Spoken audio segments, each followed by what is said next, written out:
Day in California. Hey everybody, welcome to this week's episode of the Friday Night Frenzy, where we're going to talk about boobs, and nothing but boobs and some headlines later on. That is just fantastic. I get this notice from Nick. I'm like, oh, look, it's Nick. And you're like, oh, do you want to come on my show? And I'm like, sure, sweetheart, whatever you want. And then I look at the headline. It's about bosoms. I'm like, what? Okay, fine. I'm here. I wanted at least one boob owner to represent. That is very progressive of you to call me that, I guess. Boob owner.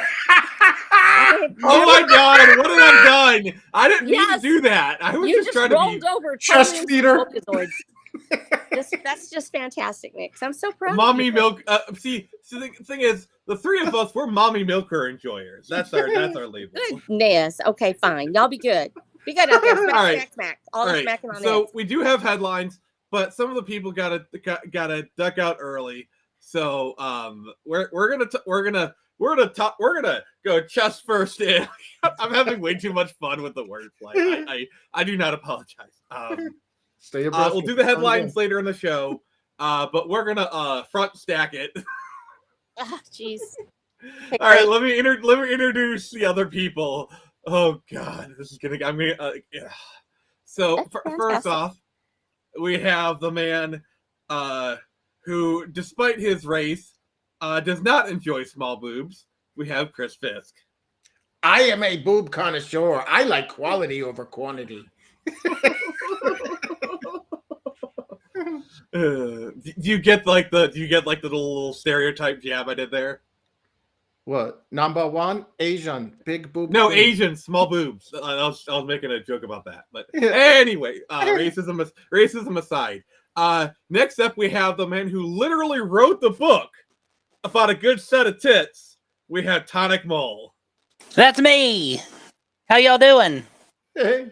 Oh, pretty good. It's been a while since we've had you on here, but I figured we're talking about fan service. You literally wrote the book on fan service, so it's like that's right. I'm the man. And last but not least, we have the one person who actually owns a set of door knockers. Oh my God! Thank you, Nick. I was trying to find a way to say it that was at least somewhat tasteful. Today on opposite day.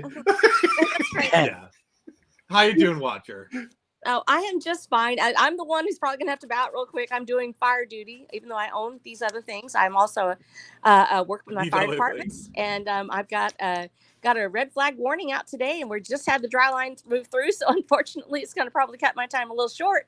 Oh. So Nick put me up front, so that's awesome. Thank you, Nick, for asking me to be on here. That was actually very progressive of you and very, very sensitive. Thank you.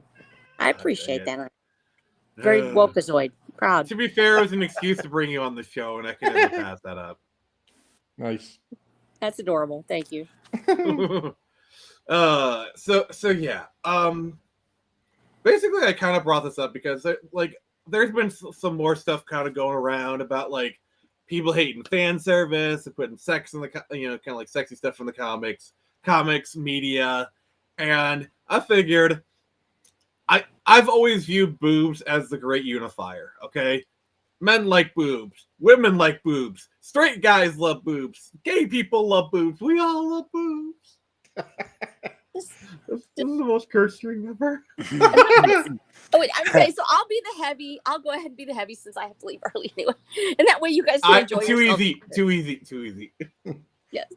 No, one of the reasons, actually, this is a big deal because Grums has been talking about this a lot. If you follow his streams on Twitter, he talks about the fact that they're changing video games so much, especially. And I think that's really where it affects us the most, right off the bat. When we look at Mass Effect and we look how it changed, we look at some of the other big names and how they've changed the models and the engines to where they've subtly masculinized everything. Sometimes not so subtly. Making jawlines bigger, it's not just about big or small. We're talking here about where they subtly change the architecture of the human body in the feminine form. And masculinizing everything. Or in case of Blizzard and Tracer, they just remove the ass entirely. Well, yeah, that's it. Just it doesn't even make sense. Well, this happened also with Pokemon Go. People were upset. Their little Mhm. outfits didn't look the same anymore. Oh, I yeah. even had one, and I went ahead and turned it back in because this doesn't look like the person I had. It doesn't look like a human that I know. And people come in all shapes and sizes. They have large and small and tall and short and everything else. We're all made differently, but we, as male and female, we have a specific set of traits. And there is a reason you love them. There is a reason you enjoy them, because they are the beginnings of life. They Yep. are what create the human race in the first place. And bosoms are the feeding of children. They are, Remember what they took from you. yes. Well, and they can be taken. We can lose them through disease or sickness. You can get older. If you lose weight all of a sudden, sometimes it doesn't come back. It doesn't Mhm. change the fact that Mhm. you had this, that this was part of your life. And it's Mhm. one of the reasons why it's such a great tragedy when people feel like they have to remove them just to satisfy a societal concept that somehow you shouldn't have this, or you're not really female enough to have those things, take them away. This is Mhm. part of life. It's part of how we give life to each other. There is a reason you love it. There is a reason we love this. And when you go through the stages of life as a human being, when you actually enter the world around you and go see how children truly are created, how we create each other through this magic called sexuality. We create other human beings. We You were created life with That's arms right. wide open. Yeah, you're created through this whole thing. You're supposed to love it. This instinctive, visceral emotion that you have when you see this is because this is the beginnings of life. It's what fed you, it's what kept you alive. Whether or not your mother ever loved you the way that you wanted her to, or even if you didn't love her the way maybe you felt like you should have, these things were what was that instinct was inside of you from the very beginning. It's extraordinary to watch babies as they are around people that they're the first time they see you, when you take them in your arms, they instinctively reach for you there because they know that's life. That Mhm. gives Yeah, us life. To create a situation where people feel bad about wanting life, where they to feel bad about loving something that gives them life, is how we pervert things. It's how we create a Mhm. bad situation.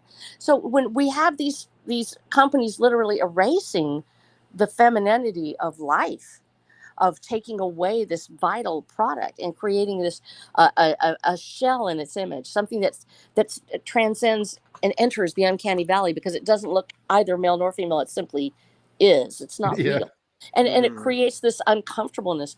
We're right to react to it viscerally. We're right to react to it in a negative manner because we don't understand why life is being erased right in front of us. And I Oh, think that the deeper point that we have is that we want to enjoy it. Yes, there's a frivolity about it that as we get older and it becomes not just an emblem of life. It transcends from that purity of being a child and thinking I'm going to live, I'm going to be fed by someone who loves me, to being turning and I'm looking for that hug, I'm looking for that nurturing, I'm looking for someone just to embrace me and take me in their Mhm. arms, and I could just feel them next to me and feel that heartbeat, and to feel that warmth of that, what used to be the first beginnings of life becomes the next phase of love. Yeah, There's like a just to give an example, I think it's like a few years ago, uh, I went through a breakup, and you want to know the thing I miss most? It wasn't the sex. It wasn't like the feel. It wasn't anything that. The thing that I miss the most was like laying back. We were cuddling on the couch, and she like reached her arm back, and she would like scritch my hair, stuff Yeah. like that. Like that is what I missed most. Is like her just wanting to like touch me, and I'm not like yes, there's the intimacy part, but just like the feeling my arms, the holding my hands, just that like I like you, I love you so much, I just want to touch you. That level of comfort, like that level, like that is what I miss the most. Yeah, it was good sex. Yes, it was all that stuff, but the thing I missed most was those small tender moments. because oh, those are the beginnings. Yeah, go ahead, hon. Go ahead. oh, no, I didn't want to cut you off. Sorry. Now, those, when you're talking about people stroking our hair, those are grooming motions. We see animals and especially in the primate family, we do that. I'm a rat owner. I know Yes. all about that. Yes. So you know that's part of how we tell somebody, I'm here to care for you. I'm here to love you, to take to Hmm. comfort you. And we need that as human beings. And we can trivialize it a little bit and say, oh, it's just because it looks really cool and everything. But they represent that feminine love. And whether whether you see it in a natural state or it's something that's created, whether through art or through artifice or through surgery or something else, it represents something to you. It represents that love and that joy and the nurturing body that once held it. And then when we have it ourselves, it becomes an emblem of what we could offer. When it's taken away through disease, or like some of my friends who have lost their breast through breast cancer, it's a reminder of what we are, and that I'm still a woman even if I don't have it. But it is a reminder. It's a very powerful visual reminder of who I am. And it feels like there's been this like war on femininity. Oh, like, it's both femininity and Marxist, Yes. blah blah blah. I know what you're about to say. Yeah. Sorry. Actually, no, but yeah. Okay. Go ahead, sir. Well, it's the on-life equation, dude. Like, if you want to reduce a population, what's the first thing you target? You target the media. You convince people to not have kids, and then you convince another thing. You convince them, why don't you chop that off, or why don't you wackadoodle that, and suddenly we have a population in decline. And if you haven't noticed, we don't have a replacement birth rate anymore. And South Korea, for example, is going to disappear in another 30, 40, 50 years. I mean, that's a lot of Asian countries, like Japan's having a similar issue. Yeah. Yeah, it's amazing what disappeared off those Georgia Guidestones. Oh, dude. Yeah, that was the whole premise of The Watcher of the Damned, actually, is the Georgia Guidestones. It's the fact that what happens if they got their way? What happened if the world actually didn't come like that? Can let's all be honest? Like all of a sudden somebody does one bomb and those things are down within a day. Yeah. Yeah. Absolutely. Like that was premeditated. Like basically, yeah, they wanted them down, but they needed an excuse. They had somebody throw a bomb, and the Guidestones were damaged, but not like irreparable. But they had those down like within a day. Because it was telling on them. They had a physical document that explained what their plans were.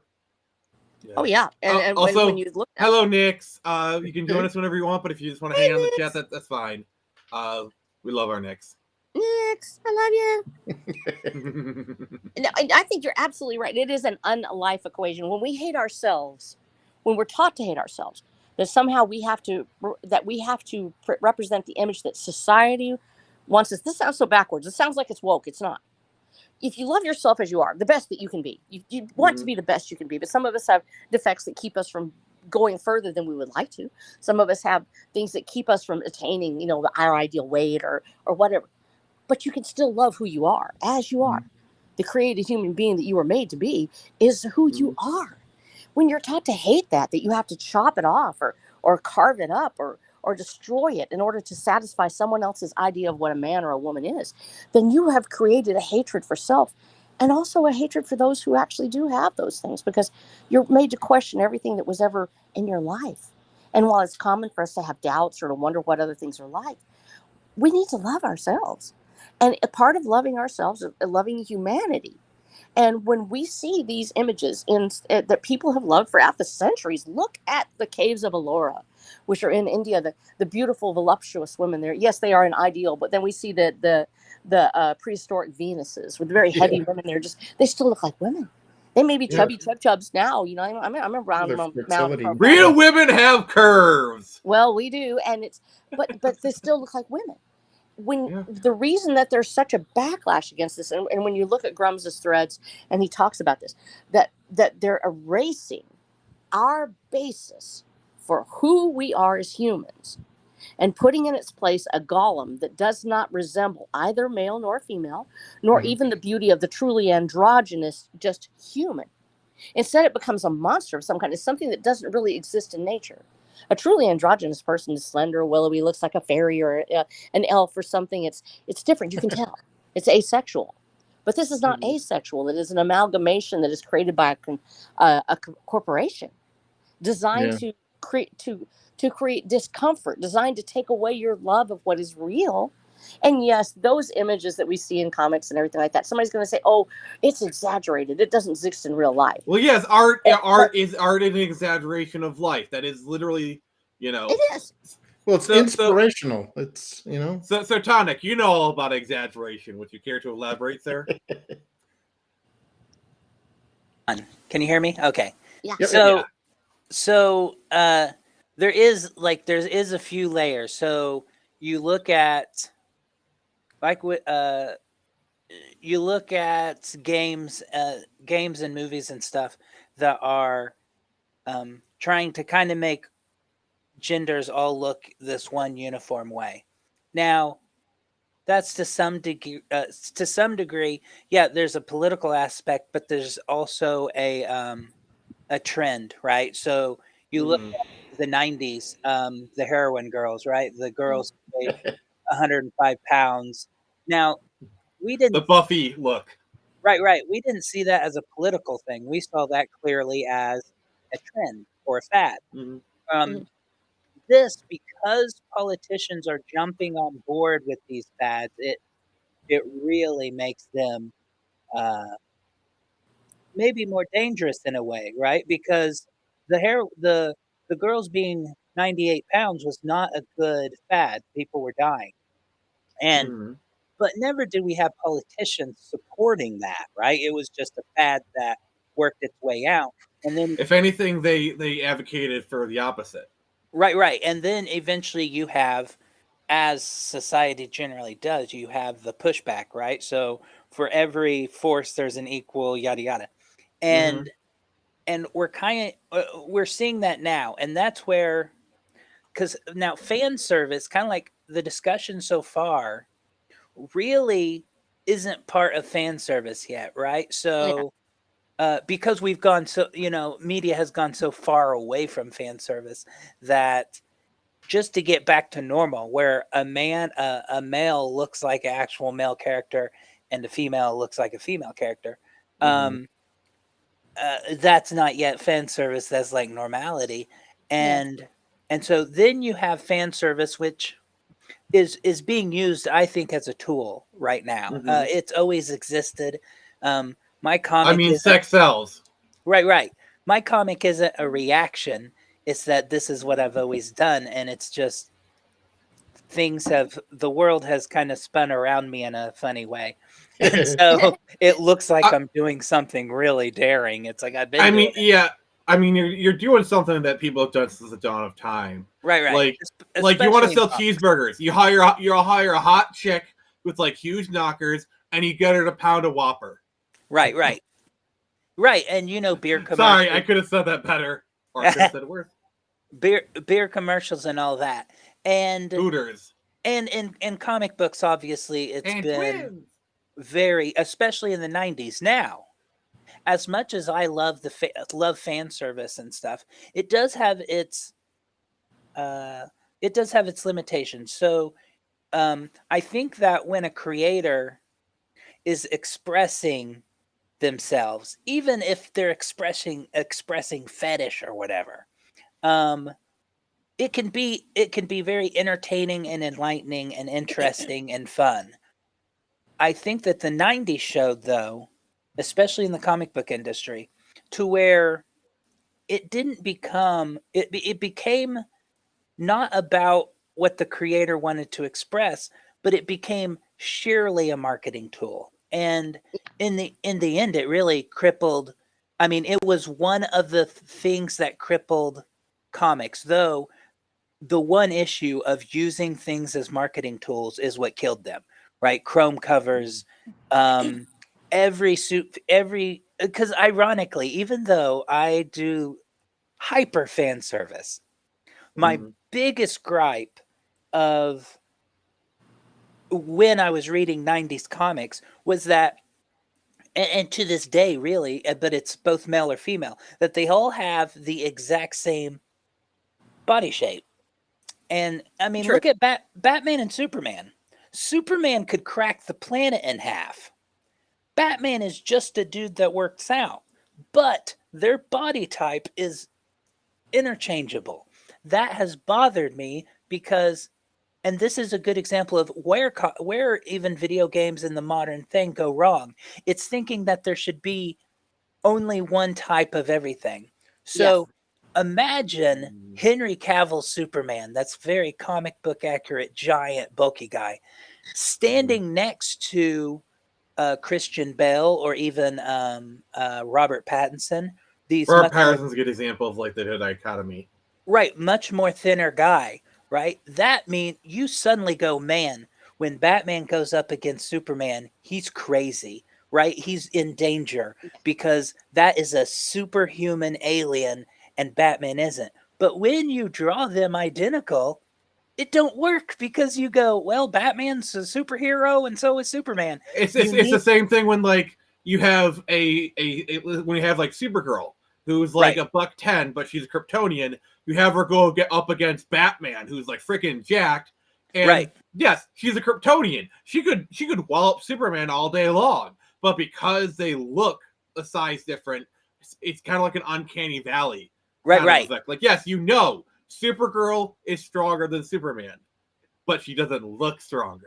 Right, right. And so you can with a character's not just physique, but I mean, if they even got that far, that would help. But then you have facial structures, the type of nose someone has, the type of mouth, the Mhm. shape of their head that can express.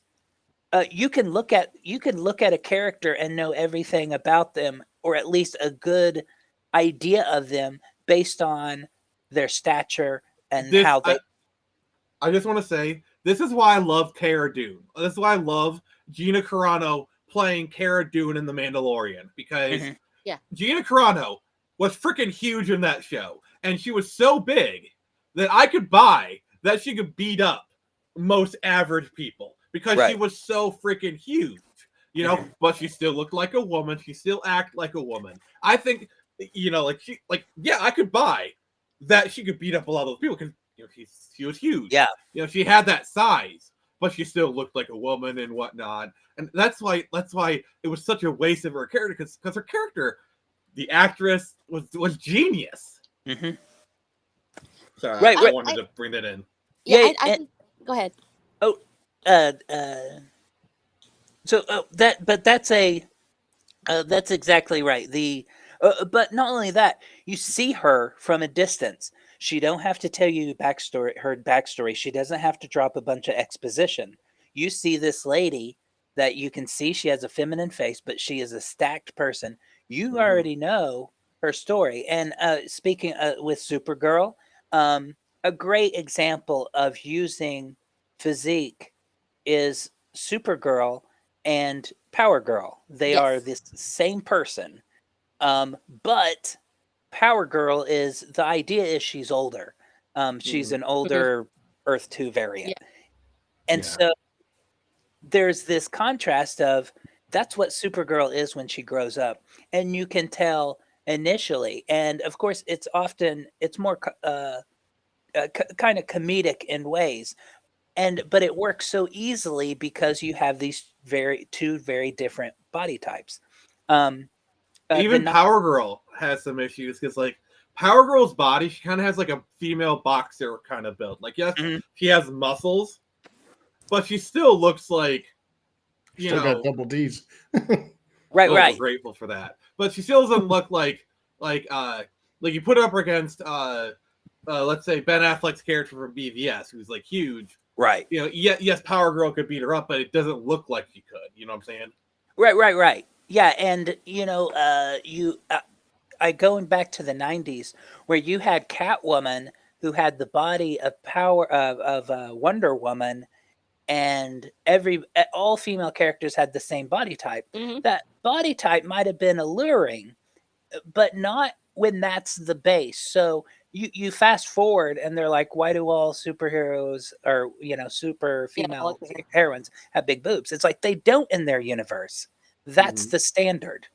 That's normal. Well, And people and want to so look at that. right, and you look at Power Girl and she has to go exaggerated, and that's exactly what saving the world is. So Kira is her bust is way exaggerated because the whole point was I had to go bigger than definitely mainstream comics because I'm a weird underground comic.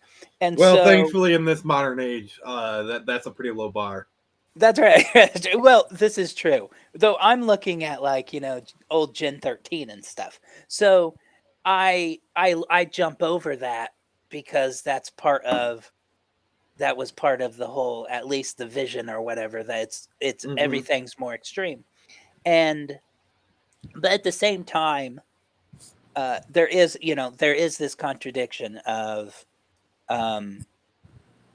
because a lot of the argument right now is, we've already moved on in a way, because so you have a lot of creators started to push back on mainstream's push for unisex by going into fan service. And then all of a sudden you had the same people who were condemning mainstream for going unisex, condemning counterculture for being too perverted, right? And the writing was on the wall because of and that I have a cover for my Saving the World number 12, which is taking late, is still you can still back it. It wrapped, but it has late backers, so you can still back it. It has a cover. Nobody evidently freaking noticed, because I thought I was actually going to get in trouble for it, but I didn't.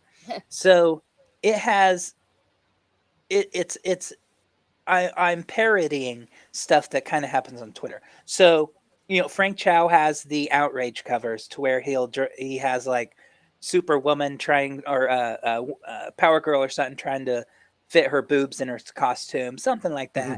And it'll and it have a little ghost spider popping out of the corner going outrage, because he got fired from Wonder Woman covers because there was a little panty showing in one of them. How dare he? And it's Right. like what's that one Spider-Man artist that's always getting heat? Like he did the Mary Jane cover. I'm not sure. Oh, you mean J. Scott Campbell? Yeah, like he's always getting crap for his covers. Yeah, Where yeah. are the organs? Right, where are the organs? Like Meanwhile, Star Wars girl does like a 1-to-1 recreation of the cover. Yep. Right. And stylization and stuff like that. That's just how it goes. Yeah. And it was certainly a fad. And then every time they would say, "Where's her organs?" they'd get a bunch of comments, hate or not, that gave them interactions. They could build a thing. Outrage merchants. Right, exactly. And so Frank Chow doing the outrage. So I noticed a lot of people starting what it is. It's in the 90s, it was the evangelical right, which was kind of a very, very extreme. People hear evangelical and they go religion. We've come full circle. Right. It was the evangelical right, then the left was a puritanical, and now the right's puritanical again. For some reason. Exactly. And when I talk about this on Twitter, people get offended. They think the word evangelical is general. It's like, no, this is a very particular ideology that, yes, it's related to religion, but it is what we see in wokeism. It is that, but it is the opposite side wanting the exact same thing. Women shouldn't be seen in bikinis. Women should be modest and their bodies not shown. And so ironically, because of reactionary politics, they kind of joined with fan service for 10 seconds. The second they saw fan service, they freaked out and started saying, "No, this is evil." It's like you literally were just fighting people who were, in the opposite direction. So, well, I think that we've got to go back and say, why is it that people were so visceral about this one particular moment in time? We go back to the 90s. Why was it different? When we talk about the evangelical movement of saying, hey, really don't need to be just showing unnatural body types. We don't want people being just attracted to something that really doesn't exist in nature. This has to reflect something real. And it was from the bottom up for the most part. It was being drawn on model. That's the reason they all looked alike. Because it's much easier to draw on model. You go in and you put your forms in and you go ahead and go right over the top of it. You have your poses already in. You can whip out pages much faster. That's the reason they do it.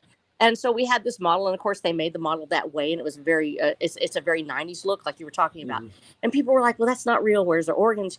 But you have parents that are going, wait, this isn't what a real woman looks like. You're not going to meet that girl probably in real life, and if you do, she's probably with the quarterback, not you. But go for it. But yeah, so Plus, we have does this. anybody remember the real woman movement of like the late 2000s? Like, Yeah, they had all the you had dumpy you had fat every chicks. woman be like, "That's not what a real woman looks like." Like, Well, I remember, Yeah. I remember some guy posted a picture of. No, they had a whole video about it. Yeah.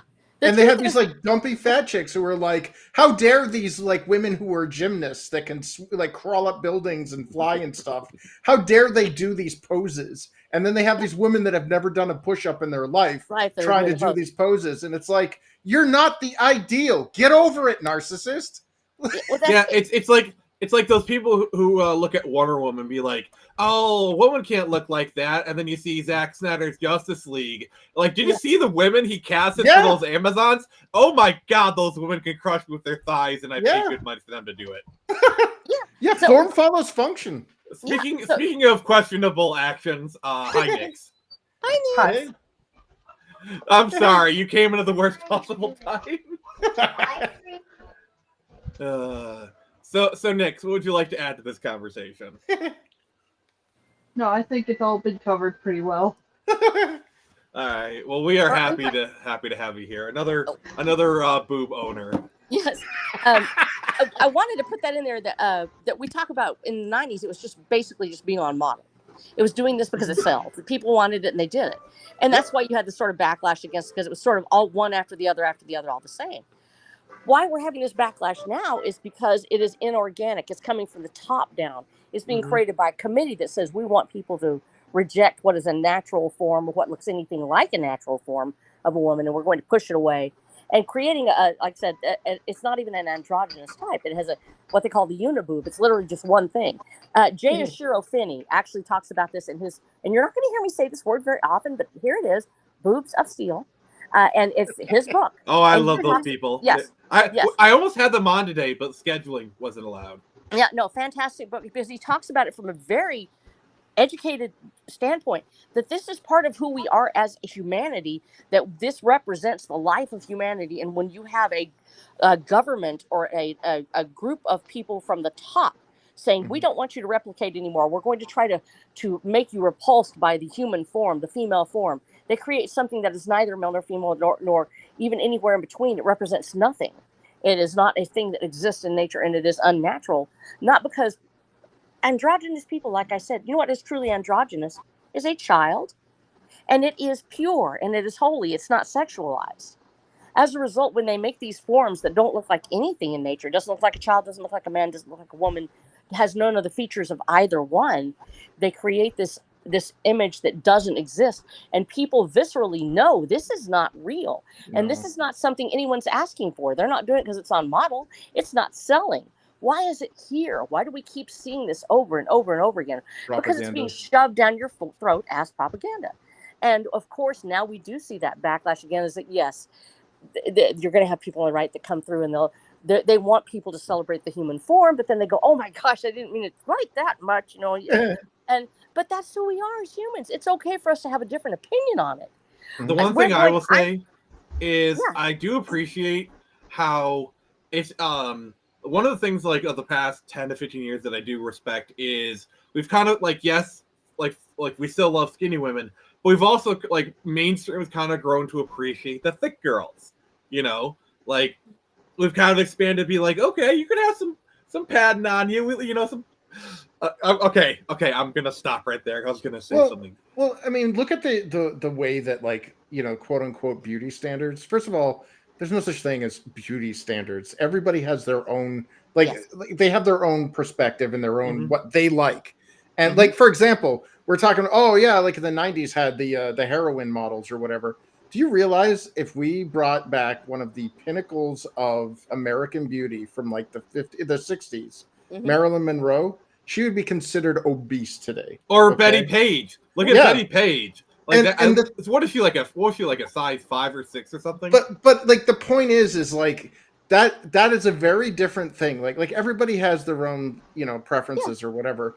But what like the issue that we're running into though is this disgusting propaganda that has demonized natural behaviors and natural attractions. Correct. Where men are accused of sexually objectifying women. First of all, if women weren't sexually objectified, none of us would be here right now. I'm sorry. That's how it works. Okay. That whatever transcends, like whatever they labeled sexual objectification, which is basically just finding a woman hot. You know what I mean? They've like intermingled these two terms. So it's like, fine, I'll play your game. We'll use that. You know, I think she's hot, you know, but they've also demonized men in the sense that they're like, you can't have a jacked, heroic dude anymore who's masculine, who goes hetero and actually wants to have sex with a woman and have a family, because that's a male power fantasy. It's a lose-lose. Yeah, I think that you're right about that. They literally have pushed that away, saying and any feeling towards it. And women have the same issue. Yeah. They're told that they can't fantasize about that. They can't think about that. That makes you less of a woman. The truth is, here's the problem is and I don't know if you saw my post earlier where I posted a picture of Invincible, and it was two pictures. One was the backside of Mark, and he had like this perfectly modeled ass, like it was, you know, two well-defined glutes. Nightwing. And then you had Adam's Eve's ass, which looks like a block of wood. Yeah, I think I'll have to go look at that. I think that when it's coming from the top down. We know it. We're going to rebel against it. But the truth is, the dance of humanity, which is romance and erotica, of us approaching each other as human beings, saying, I wish to come close to you. I wish to find out who you are. And then to perhaps, whether or not you ever have a child with that person, you're still participating in the dance of life. You're still coming together somehow. You're reaching out towards each other. There is an attraction in that sense. And yes, there are other people who have other attractions. There are people who are not heterosexual, who don't have those things. They're in their own sphere. Here we're talking about that. But even those people like attractive things. Like yes, gay people still like just because gay people only see their gender, they still like gay dudes still like attractive dudes. Yes, it's like lesbians still like attractive women. It's masculinity and femininity exists. Yep. And I said, as much as androgyny does. And so you have to be able to acknowledge it. And when we have it coming from the top down that you cannot be attracted, it is that voice. It's like this unified voice from on high. You will not look at this. You will not want this. You will not How take dare this. you? You will. And as a result, we as creators are fighting back, saying, no, I believe in that dichotomy. I will draw, and if I draw a huge muscular woman and she's still beautiful because she's who she is, or a chubby little round girl, she's still going to be who she is and she's beautiful. There is an attraction there. There's a beauty there that can only come from the heart that actually creates that. And there's definitely levels to this. It won't be there. And there's definitely levels to this, because like with Screecher, I made the deliberate choice is I want her to be attractive but not overly sexualized. Yes, she's a cute girl. You know, she's athletic. But I didn't give her like I didn't you know, she's saving the world, but in a different way. That's a She's the girl next door. She's the girl next door. She's the one that's going to be out, and the first thing you think of is, I'd like to know her. I just want to talk to her. All of these different things. What you guys are doing as creators, next to when you create these images, these people, these things that you create, you're creating that image of love or life and attraction and sexuality and desire. Why did you make your elves so beautiful, Chris? Yes. Why did you make them so cute? Like seriously, some of those elves I want to ask you on a date. And that's all your fault, sir. Those things exist because they're coming from your own heart, from your own attraction. That cannot be replicated by a corporation or a government that wants to stop you from being attracted. There is a heart and soul in it. As long as that is there is some love in it somewhere. That spark will be recognized by your readers, by your fans, by your people.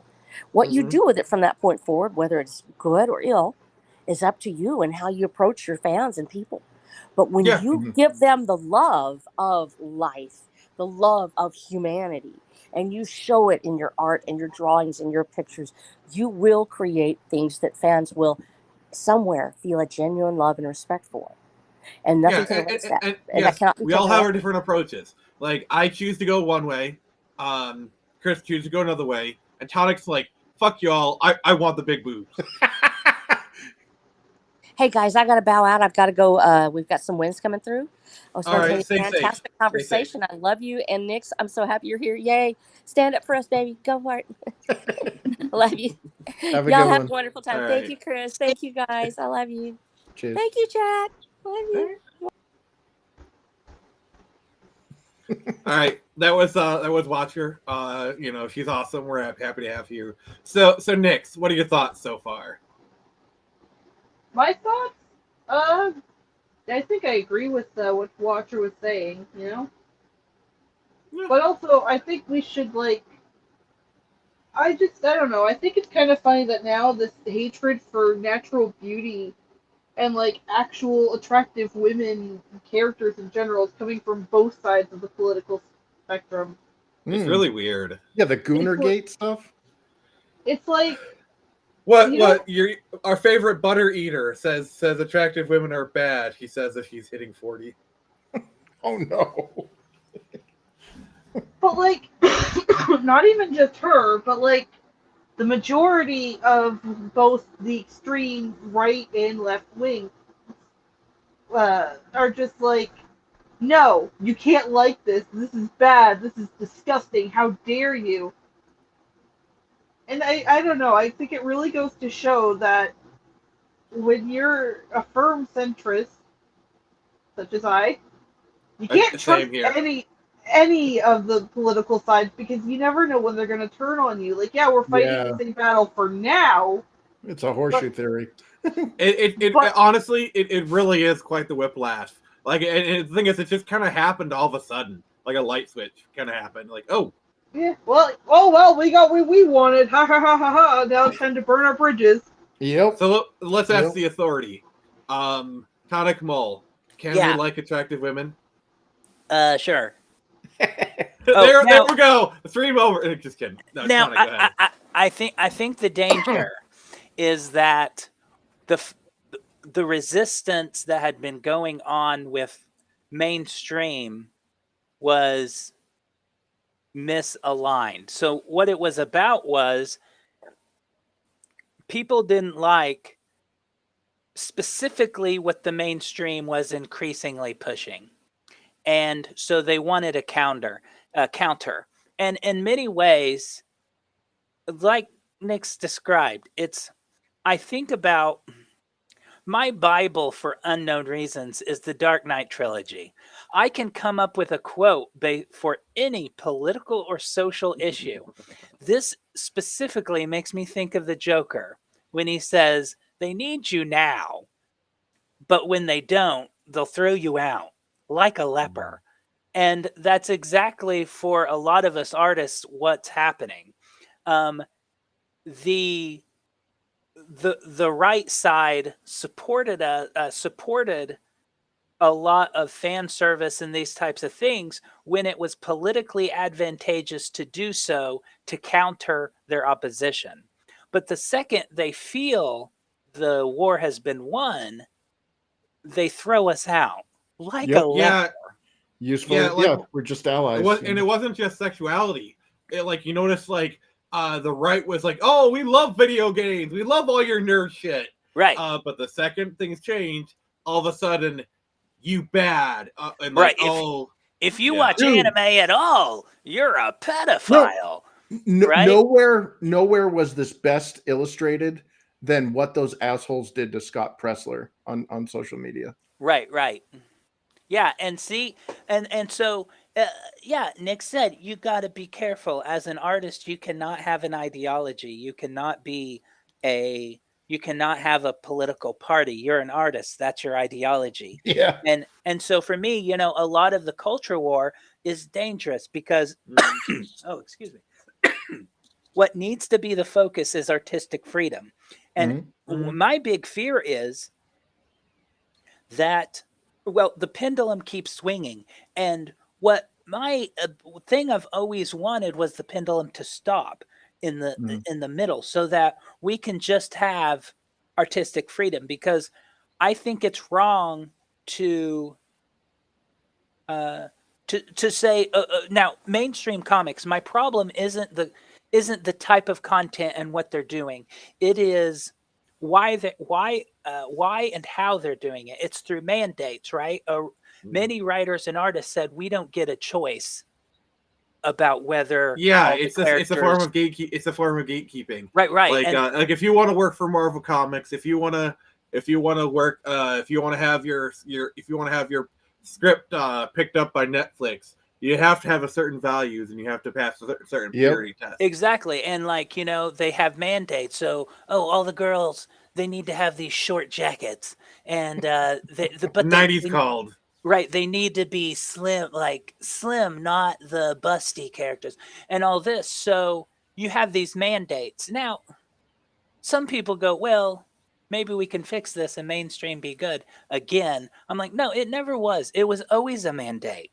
And that has always been the problem with mainstream comics, is that the business model is inherently flawed and it's inherently counter to artistic freedom most of the time. Because the problem is they'll go one way and they'll just keep going in that direction until it's too tenable and there's such an extreme backlash, and then they just flip-flop the other way and they keep overcorrecting. That's the pendulum. The pendulum is not like an actual pendulum. It's just overcorrections. It's a rubber band. It's like you overcorrect this way, then you overcorrect this way. That's why I keep pivoting so wildly. Right. It's like a car on a road that's almost going off on each shoulder and can never get aligned. And what you end up having realistically is, you have a few of these shining stars that represent like the things that were good about a certain decade. Like one thing I find interesting is the rise of Sydney Sweeney. An actress who is a okay actress at best. But she's absolutely gorgeous. She's a butterface, but she has two very good assets. But most importantly, she's not ashamed of them. That's the big part. Is a big part of her charm is, I have big boobs, and I'm probably famous because people like my boobs, and that's okay. And she doesn't like that. She says it's okay to like her boobs, and that's what people like. And she's a marketing genius. Yes, because. Keep in mind, she rose to fame with the largest box office bomb of that year. She's the only person that came out of that way ahead. Now, well, there's one quote that I think sums up, like, she knows how to play the game. She's a master at it. She said, I really appreciate the contacts I made because of that movie. Which is a not untrue statement. That is not that is totally true. Right. But it's like you hear that, you're like, you know what? I respect you. Yeah, and they asked her, would you be interested in playing Wonder Woman? She goes, or Spider Woman, returning, because that's who she played. She just never really only suited up once, and it was a flashback. But she said, of course I would. She knows exactly what to say and how to say it to make. She made chicken shit into chicken salad. Right, she looks really good in that Spider Woman. Right now, now she had to follow it up. What? I thought I heard Nick was about to say something. Nope. So she came off of that that movie and then did that romantic comedy, and then and then she and a lot of those were she self-produced. And they were actually very good. I watched, I've watched all of them really, and research. Yes. Right. Yes. It's like, okay, I'm putting a Sydney Sweeney in my comic. That's right. I need to. Yes, it's research for my comic, babe. It's weird. She don't even her movies aren't necessarily what you would, because like the one where she's like in a convent or something, and it's like the birth of the Antichrist or something like that. It was a very, very dark movie, and her acting shifts. So it was very, very serious, and her acting was very good. Versus Madame Web, everybody's acting was bad, but it was a bad movie. And then I watched that romantic comedy. It was actually really good comedy, technically romantic comedy, but felt more like an Adam Sandler movie than I expected at all. It had some crazy as hell things in it, and it did very good. Now, okay, that's a bit off topic, but you see that the tides are changing, because the pendulum will always swing My daughter is 25, Mhm. and even though she's part of everything you would say is that Gen Z culture, right? Uh-oh. Like, The yeah, Zoomer. I've given up trying to understand because one side says Gen Z's one way, one side like the conservatives say Gen Z's really conservative. The left says Gen Z's really woke. I don't freaking know. Right. I've just given up. I've given up trying to understand it. Gen Well- Z, you're cool. Let's be friends. Let's Yeah. grab a beer. right. It's Actually, I don't far, drink, it's so. far more complicated than Yeah. people like no generation. You know, like I grew up in the grunge generation. I myself happen to be grunge, but very. I mean, that was actually a subculture. What people Mhm. call Gen Z is a subculture of Gen Z. Most Gen Z is like, if you look at every generation and you say, what do they dress like? And I'll say, I'll tell you what. Every single generation since the 1960s, the majority either wear a t shirt or a polo shirt. And that has been true forever. The fashion trends have never changed for normal people. We've all worn the exact same freaking clothes, got the same For damn. guys, yes, but the women fashion does change. Like in the 2010s, women had like an extreme fixation on 70s fashion. Like if you look at Right. like the stuff they're wearing, Oh, they had that in the it is 90s, very too. like especially like the swimsuits. There's a lot of like 70s inspired. Yeah, now women have evolved. Their even their casual clothes has evolved far more than men. Men have almost not changed for a century. Well, it's because But we have utility, not fashion. yeah, it's just, but women's evolution, you're still talking about fashion-minded people. Mm. If you go outside, you'll see that women are wearing a t-shirt and jeans. So their biggest evolution was wearing the exact same thing we do. Now, it's slightly fitted for their body Yeah. type. It's still a t-shirt and jeans. And that's Mhm. where some of It's the just a woman's t-shirt as opposed to a men's t-shirt. Right, exactly. Our sleeves are a little broader. Their sleeves are a little tighter and shorter. So, but it's just slightly fitted for them. And that's where some Nick, of let the, me ask you a question. Like I'm assuming you've worn both like men's and women's t-shirts, right? Nick, you there? Uh-oh. Oh, well, she'll return. Oh, Oh, we lost We her. bolted. We've lost the woman's touch, guys. This is Yeah. Oh, God. that's now. It's just as she was about to speak. boobies. This is a sausage fest. We're talking about boobs Oh. and we're all guys. I love how as soon as Nick's oh wait. I think she's here. She's back, guys. Our Have a good one, girl's Patty. back. How you doing? I was silenced. Yeah. Oh, she was giving us a silent treatment. The man's holding me down. Yeah. Patriarchy. So, Yeah. so Nick, God damn it. But I assume yeah, you've worn both men and women's t-shirts. If so, what are the difference? one's baggier, the other's more form-fitting, usually. As far as I can tell. Yeah, and most I don't- t-shirts, I think, are unisex, really. Like, Yeah. there's some women fitted, but most people are just wearing a unisex t-shirt. And and that's the irony, that there's this big push in this media and stuff about gender and women shouldn't have to wear dresses everywhere. It's like, what year are you in? I was born in 1981, and I'm old. women have never worn dresses casually in my Well- entire life. I do. Like Oh my- like maybe they'll wear skirts. Like they'll wear skirts casually in some occasions. Right. Now, I live in Oklahoma. It's very, very windy, especially today. So You're here- like I wish women would wear skirts around here. Right. Now, I will say, in 1981 and the 80s, women over 50 probably still daily wore dresses. Mhm. But under that, no. And now, if they were going out somewhere nice, yes, they were a little more prone to wear dresses. But it was still common that women wore slacks or jeans.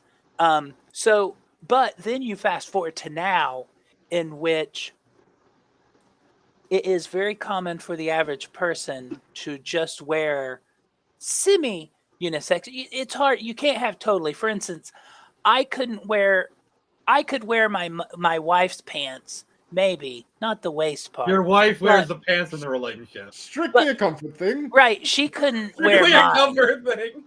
Right, so like our jeans, they look the same, but they have to be fitted different. I have no. I think there's a big difference between like t-shirts and pants, because with pants they're meant to kind of go around the waist, and men and women's waists are probably the most different out of any part of the body. Like the Yeah. torsos of a man and a woman are just about the same. Right. roughly. There's like, also Yeah. Go well, ahead. there's also major differences in the way. Like again, like men are about utility and identity. The clothes that we wear is useful to us. That's why we have pockets, and most women's clothing doesn't. And we, Oh we god, I also love have, that meme. The meme. Yeah. This dress has pockets. Yeah, and we also have an identity. We wear that metal T-shirt because that's a band we like. We identify with that kind of archetype or group of people that culture. Well, did you notice that women's clothing buttons differently and zips differently than men's? Well, that's I think that's also because it goes back to olden times. Yeah, when somebody else put it on. Yeah, because men often button their own shirts. Yeah, while and women had people do it for them. Yeah, that's why it's on a different side. But like a lot of it is for fashion. A lot of it is the peacock feathers. A lot of it is to get attention subconsciously, whether or not we want to admit it or not. The way they dress is to say, "Hi, this is me." You know, this is I am exhibiting visuals that reflect my sexuality, my health, like it's all why this stuff. even all things considered equal, men tend to wear darker colors. Yep. Like more muted colors. And it's not to say men can't wear brighter colors, and men do. Yeah, But also women do tend to either wear more colorful or brighter. Yeah. Nix, what's your thoughts on that? Oh no, don't mind me. I'm just kind of bristling and trying to keep myself in check while I got a bunch of men telling me what women do and don't. Oh no! No, sorry, See, this is why I'm checking in with Nix, because I want to hear her either tell me I'm right or I'm a sexist pig and I deserve to die. In my defense, like I'm just reciting stuff that I remember from marketing class. Okay, Nix, please. I have you on here for this very reason. Please tell us how we're all sexist pigs. And I'm not trying to be rude or anything. I literally do want your point of view. So that's why I'm misogyny. No, but yeah, I mean, it makes sense for the most part. It's kind of funny though that you brought up the band thing, Chris, because as much as I hate to admit it, one of my favorite sweaters is I don't know if it's like a band or whatever, but it's like a Metal Militia sweater, and I'm pretty sure it came from my older brother. Hell yeah. Like, I stole it one day from him, and he's just never gotten it back. I mean, how many times? I claimed it. How many times have we met women who wear a Nirvana t-shirt and, like, they've never even listened to a Nirvana Yeah. song? It's a pity about Cobain. Who? Now, I'd have to disagree on some things, some points. Mm-hmm. So, men, for those of us who just aren't really, we're not in the market, right? We're not going around looking for a mate. We just dress like we dress.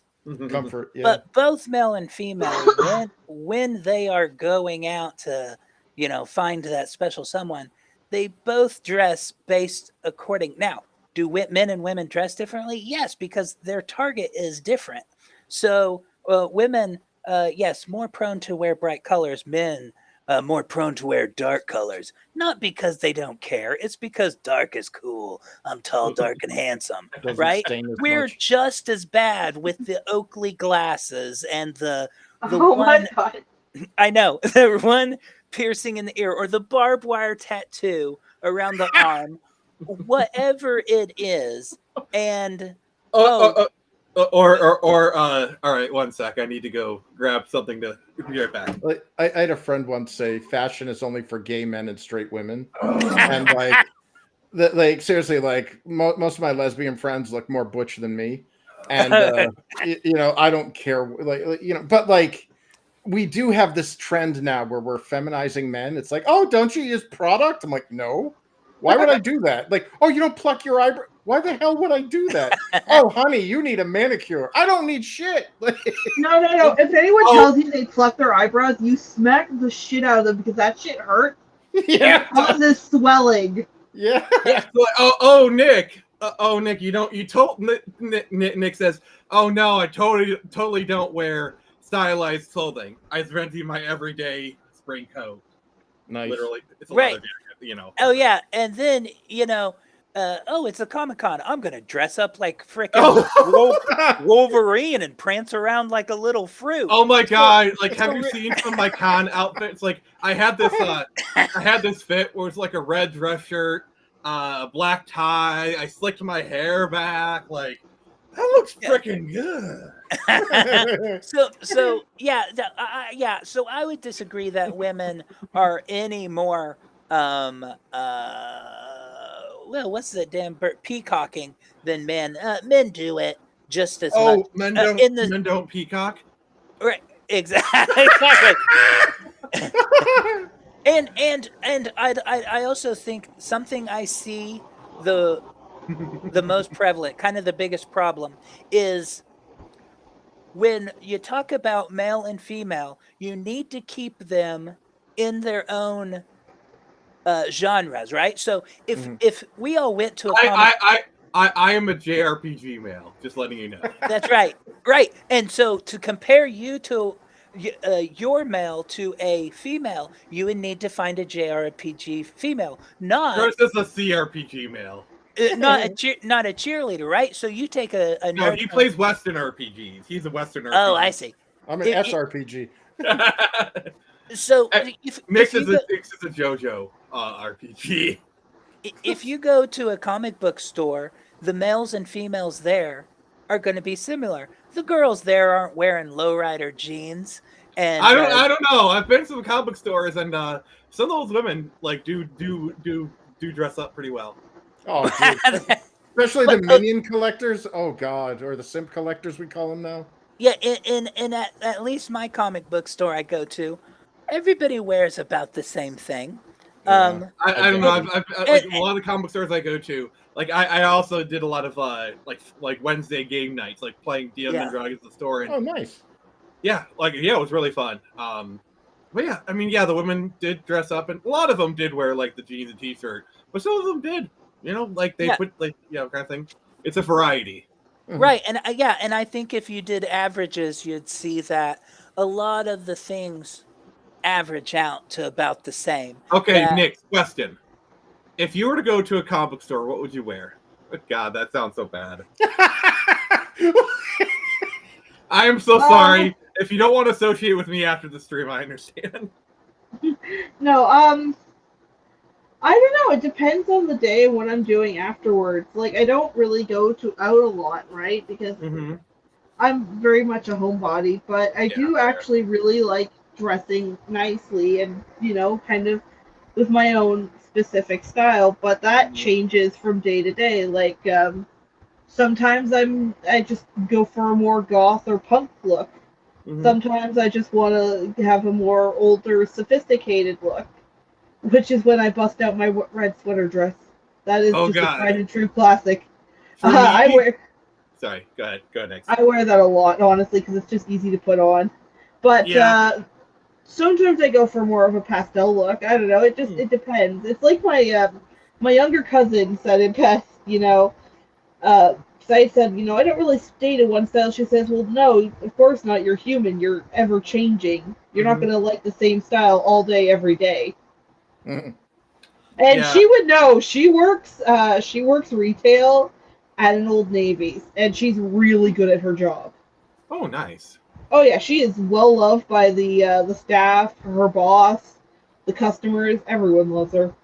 A real great way to see if I'm putting in effort is if I'm wearing my Converse, because if I bust out my Chuck Taylors, like, oh, Nick wants to be fancy today. Like because basically I have two modes when I'm going out. Am I just like going to the grocery store, going shopping? I'll dress for comfort, like maybe I wear this or like a hoodie, and I have like a a gray slip-on shoe that's like easy to get on, it's comfortable. Because if I'm just going to the store, I don't really care who sees me. I just want to be at least be presentable. But if I'm going out or to a con, I'll bust out my Converse. I'll, like try and coordinate my outfit to be like, all right, I want like color coordination kind of thing. But normally I don't put in that effort. Usually it's just hoodie. I do wear this jacket a lot because it's easy to put on and off. But whatever. I dress exactly like I did when I was 16, and I've really not changed at all. It generally, Airwalks or Converse, jeans, a t-shirt probably with a band on it, and then a flannel shirt. And so I have had very little evolution. And what I think happened was that was kind of what people wore, and then I got old and didn't give a shit no more. So I just kept wearing it. Kind of, you see those hippie guys, right? And you're like, what the hell's that old guy's problem? He's just a burned out hippie, and he already bought all the clothes, and they still fit. So he just keeps wearing them. So he just looks like a weird ass hippie wandering around in 2025. But of course, he'd be pretty damn old by this point. That was more when I was a kid in the 90s. I think they'd be like 80 years old. But I bet you're still 80-year-old hippies walking around. Man, I can't wait until the 80-year-olds have cargo shorts and stuff. That it's like that meme. It's like it's 2045. Basically all the kids from the 90s are in old folks' home. And like every room has an N64, and they're all playing Smash Brothers. Yeah, and that's a real thing that young people don't fully understand. That they think there was this thing that are Americans looking younger when they're older, and they found that maybe to some mild degree, but what's really happening is fashion is holding longer. So, okay, if I was dressing like so I dress like I did as a teenager. If you rewind and say someone who was born in the 40s, fashion changed so much that fashion would make them look old. But me in jeans, tennis shoes, and a flannel shirt is very similar to just what teenagers wear today. So I don't look like I'm old, because they said that most age is a lot of fashion. So kind of like Paul Rudd, where people go, oh, he doesn't age. It's like he looks exactly his age. He looks exactly how old he should be. But the fashion hasn't actually changed. Like, for example, take a look at this. This is The Office from 2005, okay? Like, take a look at the outfits they wear. Like, this is stuff women would wear today. Right. Like, and not even be criticized for it. Like, no, obviously, suits are universal. Like Mad Men. Like, a suit's a suit. But look at like the women wear. Like a lot of all the stuff the women are wearing are stuff that women would wear today. And you can go back into about the mid 90s without needing to change fashion a huge degree. Now, pop culturally, the more niche fashion, this does look a bit like some of the stuff does look a bit dated. But here's early to me, it's the hairstyles. Like to be fair, the Rachel haircut is kind of iconic. The Karen haircut. Yes. Right, exactly. Like Chris points out, now it's the hairstyles that kind of date it more than the clothes, I'd say. But the men's haircuts, like the men's haircuts, are still the same, and the women's haircuts. It's just because they're the Karen. She was that age at that time that shows was out. She has the same haircut, right? Why do these women in their 40s and 50s have these haircuts? Because they got it when it was in the 90s and it was cool, and they've kind of kept the same thing. Like How I Met Your Mother. This is another like mid 2000s show. The haircuts are honestly pretty on point, and like the fashion. Well, wasn't that supposed to be a flashback? Like the whole series was supposed to take place like like years before. Well, no, the it takes actual current day. no, it actually takes place in current day, but like it is technically a flashback. But the Flash 4 takes place in like the 2030s or something. Because looking at that, I can't timestamp it. I can't be like, oh yeah, that's definitely this. Like I'd have to look it up on IMDb to determine when that came I out. think Another best way to truly know dated fashion, what date of fashion was in, is to go to whatever Disney movie or show was out at the time. Yeah. Because, like, goddamn, they are products of their time. Like, okay. Clothing wise. Oh, Disney or Nickelodeon shows are great time capsules. But here's Buffy. Buffy, I would consider to be a very fashion-forward show. Like, they made an effort to be trendy. But, like, okay, Buffy's hairstyle, yes, of the time. But, like, the clothing, like Xander, that guy looks ripped out straight out of 2025. Like, literally, I've worn stuff like that, though I'm kind of an idiot. But, now, like, Cordelia's look, that does look a bit dated. Like, the leopard print definitely gives away. Well, that's those early 2000s. Well, yeah, and men's fashion has more gone into stasis. Women's, there's really two things I would say that is a semi timestamp. Not meaning you can't wear them today. It's just most people don't. For instance, the waist height of their jeans, if it's really low, that is mid to late 90s. If it's want to know what's hilarious? Overalls came back in fashion in the last 5 years for women. Right. So this is technically fashionable in today's culture for women. Like it's just kind of hilarious. It's been like this show is so old that a trend that was fashionable now has actually come back into fashion. I remember when bell bottoms came back. I mean, I was born in the 70s, and I was like, I'm glad to be rid of those things. And then I get into high school, I'm in the 90s, and suddenly bell bottom, or what they call them, flare bottoms or whatever, boot cut or whatever. And I'm like, dude, those are bell bottoms. Like those are Brady Bunch bell bottoms. Will Smith sang about this. Okay, I'm just gonna say it. I don't see the problem with bell bottoms. No, everyone goes on about how disgusting they look and all this other shit, and I'm like, they're kind of cute. Not gonna lie. Okay, but it's from the 70s though. You know what I mean? Like it looped, because we used to fold our like in the 80s. We used to actually tuck in our the bottom of our pants and kind of roll them up a little bit because we didn't want. Oh yeah, my grandmother used to do that with my pants, and I feel like, how do I have to do this, woman? All right, so here's another show that I think is pretty interesting. This is Felicity. It's like late 90s. Yes, that's a Pink Ranger. But this lady in herself, like, this is definitely one of those, like, definitely a 90s, early 2000s kind of look. But then you look at this. This looks pretty, like, to be fair, this is a 2010s look. Not something really now, but definitely like a 2010s look. I miss it. But like, look at the clothing. It's actually not that far off. Right. One thing that I will always thank God for is that I wasn't an 80s baby.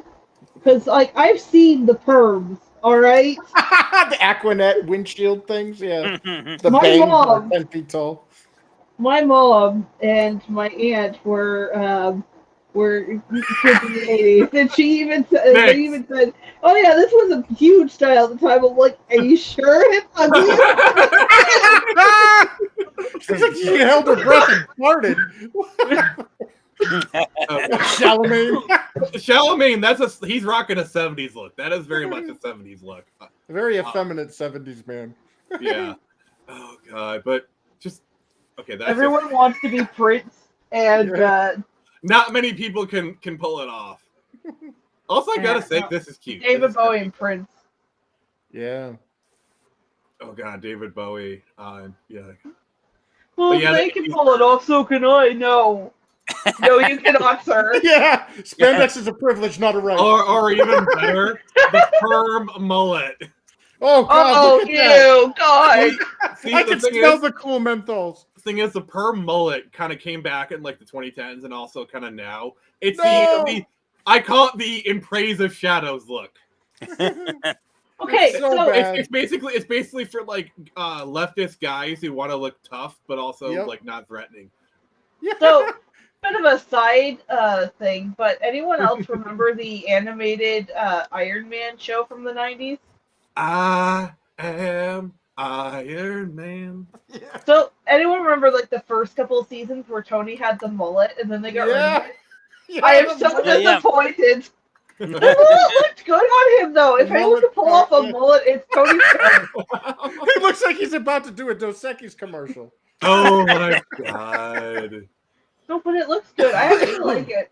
I was very disappointed when they got rid of it, and I was like, oh. Now he just looks like any Wow. other generic white guy. Oh, Stash. oh. Look at that stash. Do you remember when Superman had a mullet in the 90s? Yes. Oh yeah. Yeah. The blue mullet. Clark Kent had to wear a ponytail. Like, see, this is how disappointed I was. Like, Zack Snyder was this close to greatness. They could have had him had Henry Cavill in this look with the freaking mullet. Like, oh, wait. You know what? I wouldn't have minded that. Like, look at that. He could have pulled it off. And you know, some of that art you see where the artist just did long hair. And you know, you don't like you could pull off that look with Superman, but merely having the bangs a little longer. Yeah. My older brother, back when he was in high school, actually grew out his hair and tried to get it as long. So my grandmother's second Oh my husband had really God, long look at hair, this. and he was, oh, I'm trying to emulate him. In reality, it's because he had started smoking pot and he didn't want anyone to find out. But Because seriously, his eyes like, would get red. this is AI, but like Henry could have pulled off the look. He definitely Oh could. yeah, definitely. I know a lot of people make fun of it, but I really do think that long hair on certain guys can actually look really good.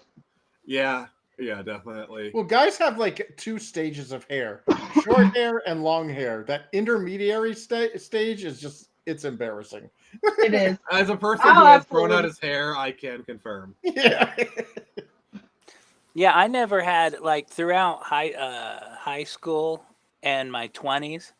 I always had long hair, and then sometime in my 30s, I just started getting a shortcut, and then I've had it cut short the rest of the time. So it's a little weird. Where having short hair now for a while, but really my trademark hair in a way was always pretty long hair. Though my hair gets a little, it's not curly, but it's not straight. So kind of like the Jim Morrison hair thing, to where it kind of just keeps bulging out at the bottom, is something like that. Yeah, for me, like you guys noticed, up until recently, I was kind of rocking the emo look. I don't regret it. I just want to do something different now. So Yeah. Oh, I got to bounce, guys. I just looked at the clock. I had fun. I want to thank you for having me on here, and anybody watching or in the comments. Saving the World number 12 is still taking late backers, and we are at last I checked $8,100 from 210 backers, I think, and that was in 20 days because I didn't do a 30-day campaign because my hypothesis was start doing 20-day campaigns, but with late pledges, so I don't actually miss out on anything, but we can get things to move a little faster. I didn't know how it's going to go, thought I might get screwed, but it ended up that this is my third highest campaign funding of all time. Hell yeah. In 10 less days. So Optimize. yeah, everybody just showed up in a smaller time frame than if they would just have waited. I'm like, what? Well, the thing is, Crazy. the common wisdom is make most of your money in the first and the last week. Right. Yeah. And like a 30-day campaign, you have those 2 weeks in the middle that are like practically dead. Right. So what you did is you basically just shaved off a week. Right. And so you kept kind of the momentum going a little bit. Right. Yeah, I cut out that dead weight in the middle, and it worked. It could have totally backfired because, I was like, what if I pick up people as I go through that 30 days? But but then, looking at all my campaigns, I have like a 90%, like 90% of my backers have been backing all of them. So I have Yeah. a heavy return. So I'm not really picking, like, that's what I have to work on for number 13 is, Growth. start growing. Exactly. But now that I have the Kickstarter has late pledges, I can use that to grow while I'm actually fulfilling it. And we have On Call Heroes, which is a spin-off of Saving the World, but with Jacob Sebesta on art, written by me, but he does the art. That'll be coming out, launching funding here pretty soon. And then Brian Ball, that does Wolf and Batsy, he's working on a spin-off that's Lily and Wepawet #2. I did the first one like 5 years ago and never really followed it up. Well, he's gonna take over the art, and I again wrote it, but he's working on it. He's still actively doing Wolf and Batsy, so he's kind of working on it in the in between. So it's done when it's done, and then we'll fund it then. And So, Tonic, real Yeah. quick, I want to compare notes with you. So, usually when I do my campaigns, when I launch it, like the initial burst, I usually get to be about 1/3 funded, and by the end of the first week, I'm usually either halfway funded or 75% funded. Does that kind of match up with your experience? Oh yeah, it's pretty much. My first 2 days will be. It varies a little, and I think that I've seen that it's kind of dangerous to go off of to guess your final by your first 2 days, because sometimes it's like 50 to 60% in the first 2 days, and then it's almost nothing, and then of course you get the last 2 day boost, like this big bump right before you end. Yeah, especially if you're like really close to either being funded or hitting a stretch goal. Right. Now, I'm usually my funding is always $500, so it's like 5 to 10 minutes, and Yeah. So you do it that way, which Right. that's not really my style. I try to be a little more transparent. Right. Game the system. Yeah, if you have money invested that you need back, I would not suggest Yeah. that, because I invest. My campaigns are for print runs. That's basically what I'm paying for. Right. Yeah, mine is $0. If I sell one, I'll order one and send it to the person. But so I just do 500, because if I reach 500, I'll finish and fulfill that comic. So that is literally what I need to justify doing it. So, but yeah, you're right. There's certainly a lot of variance, but it will be the first 3 days and the last 3 days that will be an overwhelming majority of your funding. And the rest is just sitting there twiddling your thumbs. And in fact, I find that sometimes I'm more prone to self-defeating actions when I'm bored waiting in the middle. I'll over spam and it won't be working. Or you get like anxious, it's not moving, and you kind of start to freak out. Trust me, I know exactly what you're talking about.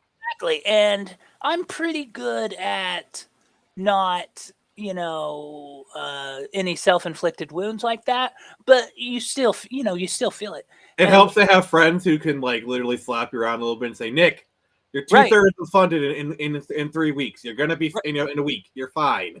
Right. Exactly. And for this campaign, I really was feeling pretty down and out about the whole thing for most of it, because I was just like, man, I really need to get growth back, because number 8 was the highest amount at almost 11,000. Number 9 was the most backers, but at $8,900. Oh, nice. I usually have between 50 and 70. I'm not on your level, but with just whatever. Right. And you start, if someone keeps up and keeps persistent and just builds that and gets the money is where you find it. So you get your money, because hey, I have friends that have 800 to 1,000 backers. I can't fathom that. My top was number 9 at 260, and I've never come close to that. It was number 8 and 9. It was 250 and then 265. Well, I the thing think. is, a lot of my money comes from cons. Like that's why the print run is Right. so important, because I do the print run, and I obviously it's enough for the backers, but then I usually have like a couple hundred left over, and I sell those at cons, and I make really Right. good money from that. Right. See, me, it's the opposite. All my money is Kickstarter. When I go to a con, it is silence, and I just sit there by myself the whole time. Now, that is my fault.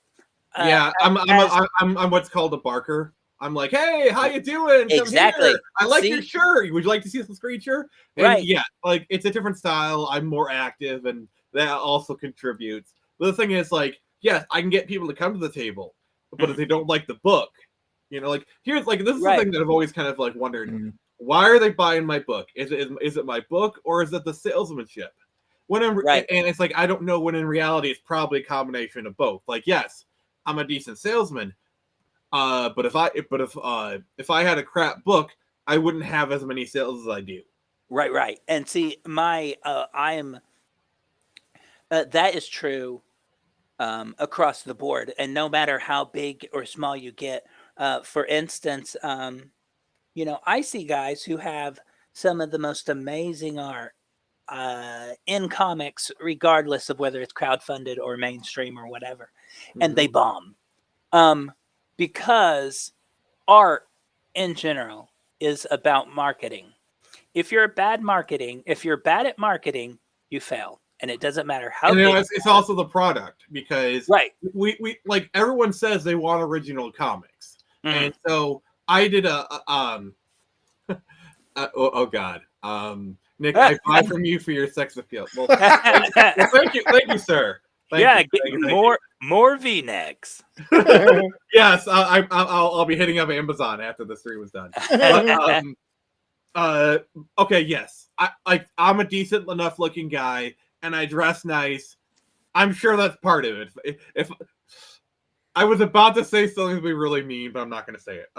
If I looked like Tonic Mole, I'm sure I'd sell less comics. That's Oh right. no! No, see, it's funny because as bombastic as I am online, like Twitter I'm the only one with my cam on. and all of those, then I at a comic convention, I just feel weird and awkward. I suck at a booth. And so See, that's this what is the difference between us. I freaking come alive. Like, Right. I feel like my most honest, authentic self. Like because I'm very much an extroverted person. Yeah. And like I feed off the energy. I'm all giddy. Like I really enjoy it. And it's like I have this very positive, upbeat thing. And yes, that probably helps as well. Very like, hey, I love it's like passion for the comic. There's a lot of things. At a Comic-Con you have to. Like I sat next to a bunch of other indie guys and they would constantly, if someone walked by, you hook them. And me, I go, I don't want to inconvenience these people, but it's like that's the job, right? Either now, and ended up to where whenever I go to comic conventions now, I'll get a booth for something to do, but I'm generally only go if there's people I'm wanting to talk to. That's the other side of cons. Going alone. Oh, not necessarily. Like I do all my cons on my own. Like it was kind of it sucked for me.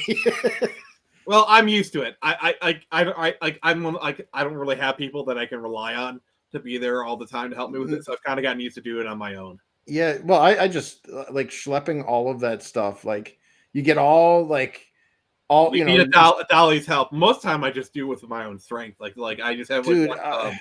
It's a pit. I thought I was gonna die. Like I was like freaking out of breath and stuff. Well, the problem is you had that amazing, complicated setup. Like, dude, your setup was freaking amazing, but they had to be a bitch to set up. I've seen pictures. Oh yeah, it was a bitch. And then it looked great though. It looked great though. Thanks. What sucked though was like being alone. I wanted to like crawl. I wanted to go talk to other people or check out other booths and see what else is out there. Yeah. And I couldn't. I was on a leash. I had maybe 15 feet. Yeah, just going to the bathroom was a challenge. Well, the thing is, you got to know when you can walk away. Like when there's a lull, like later on the day, or like, oh, I've made my sales goal for the day. Like I've already sold like a bunch of comics. If I sell more, cool. If I don't, oh well. Usually what I'll do is I'll either like take it with me, or like I'll hide it somewhere, kind of thing, and then I'll walk away from the booth. You go to the bathroom. Usually I kind of take the long way around because then I can like look at people. But then I also talk to my fellow creators because it's a networking event. Very, very much so. Now, like for example, I ingratiated myself to Bill Lawson by having him sign a copy of the greatest comic ever made, Saving the World. That's right. So see, that's the last Comic-Con I went to was illustrator Monk flew in, and so we got to hang out and set up our little table, and I am notorious for being a wanderer. So what happened was Monk sits down and he's doing his thing. Well, then I'm like, I get bored in 10 seconds and I'm like, I gotta do something. So I go over there and talk to Lawson, and I talk to him a lot. And then I'll come back and hang out with Monk, and then I go back to talk to Lawson. And so I just kind of kept that up for all 3 days. And now we did Texas, and what Chris was saying, it was like 120 degrees outside, Texas heat. See, I have the exact opposite problem because I'm in Michigan. And some of these cons, like for example, the one I did in February, that was in February. Right. So it was like 20 degrees outside, and I had to like lug this crap up, and I was wearing gloves. I was trying to wear my nice clothes. So that can be a pain in the butt. I sweated so bad getting my stuff to just setting my stuff up that I had to buy a shirt from Ron Z, who does Patriotica. Because my shirt was drenched. It was terrible. And so I had to change shirts, and I ended up buying 2 from him. So he was my t-shirt vendor. He was right across from me, and he was my t-shirt vendor. I was buying a t-shirt from him every time I had to go outside and come back in. And he loved you. I know. I really like Patriotica, so that was okay. It doesn't hurt for me to have Patriotica t-shirts, but that one, that was terrible getting in. But I need to send you a Streeter t-shirt. Yeah, that's right. I need to. That's been one of my deals. Is like I wear all these. Some of my shirts are like a bat logo or the Green Lantern, and I'm like, you know what? Screw those companies. I want just a bunch of shirts that's like Screecher, Patriotica, and all that stuff, so I can just wear indie comics t-shirts. So that's true. So but I got I got to meet Ron Z, and me and him traded comics. So we'd buy comics off each other throughout the whole thing, and that was really fun. And but getting to meet people in person that do the same thing is really cool. And then it's cool getting to meet people in the mainstream industry. At that Texas one, there was quite a few cool people that I got to talk to a little bit. The mainstream. Oh, wait, sorry. Never mind. I got to redo this. You got a store? Yes, because I am monetized. I'm partially monetized, and you can find these right on my YouTube. Sweet, I'll order one. Yeah. Cool. Oh, I said 30 minutes ago I have to leave. So we got you talking, but so I guess I'm doing my thing. So yeah, we are monetized. I have super chats. I have memberships with member shout outs, but I do have the store, and I do look at this mug. Oh my god, that looks sweet. That's awesome. Yeah, I'll have to get some stuff off there. Yeah, I own this shirt myself. It's really great. Sweet. All right, well, guys, I had a lot of fun, and I guess I'll holler at y'all later. All right, sounds good. Man. I gotta learn how I get off here. It's in the upper right. It says leave. It's there weird, it is. but Leave now, and please come back. That's right. Have a good one, man. All right, All so right. we're gonna do member shout outs, and then we're gonna do the headlines that close the stream. Sweet. So for $5, you can become a torchbearer for the channel. You get emojis. We'll be doing member streams, lots of good stuff. But also I shout out members each stream. So we got Jared from Comics League, JB, and Jason Ingram. And like I said, it's $5.99 to be a $4.99 to be a torchbearer. I keep messing up the amount. It's really bad. So yeah, Chris, you want to do some headlines? Sure.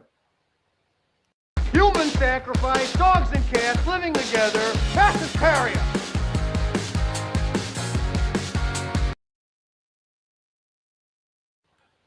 All right, buddy. Welcome to Headline Hysteria. We're talking about all the things that are important, just not important enough for a full stream. Usually we do these at the top of the show, but as you saw, we had some people who needed to leave early, and I figured you guys would want us to get straight to the boob, so we did that. So the first one we got is, honestly, when I saw this, it really pissed me off. So did you hear about the documentary for Stan Lee? Yeah, they exploited that poor man. And even the person doing the documentary is exploiting him. So, all right, here's the trailer. This will make you mad. I'm warning you guys. I'm giving you a content warning. Elder This- abuse. This will piss you off. I'm just going to do the first part. My name is John Bullerjack, and for the last 4 years of Stanley's life, I was his assistant, his confidant, but most importantly, his friend. I traveled the world with him, witnessing firsthand the incredible highs of his legendary career, but also the heartbreaking lows. Stan spent his final years enduring mistreatment, manipulation, and betrayal at the hands of a few very bad actors. Is there any way to get us out of that San Francisco thing? Or do you feel we gotta do it? Gotta do it. At the time, I didn't have the power to stop it. Yes, you But I did. did have a camera, and I filmed everything. Whoa, watch out! Now I'm asking for your help to finish the film. Okay. First off, screw you, dude. Screw you. You are full of crap. Yeah. Like, oh, I was powerless to stop it, but I had a camera. Dude, you were the inner circle. If you were this close to film everything, You should have first said off, something. why didn't you turn it over to the police? Also, you notice how he's releasing this as soon as the statute of limitations had Yep. expired. Yep. Parasites, man. That's Hollywood for you. Yeah, like we all know, Stan Lee suffered this kind of stuff. This is just more of it. Like the guy's trying to spin it like, oh, I couldn't have done any. Like no, there's even he releases a clip where he's being abusive to Stan Lee, like he's mocking him or whatever. Yeah. Elder abuse and child abuse are the two like non-negotiables for me. You know, that and Mhm. animals. Like if you're messing with somebody's dog or something, those are the three things. Like everything else, you know, it'll annoy me, but like those three groups are defenseless. And doing that to an elderly person like that is irredeemable. Like you're done, dude. Like it's almost cartoonish, the stuff they did to him, like literally taking his blood and using that to sign. Like that is like a cartoon parody level of villainy right there. Well, they're vultures. These people don't care about him. They only care about the money they can make. Literally from sucking the life out of him. Literally. it. Yep. Well, these are your final years. These should be spent as comfortable as possible. And you got these assholes just like milking, literally bleeding him dry.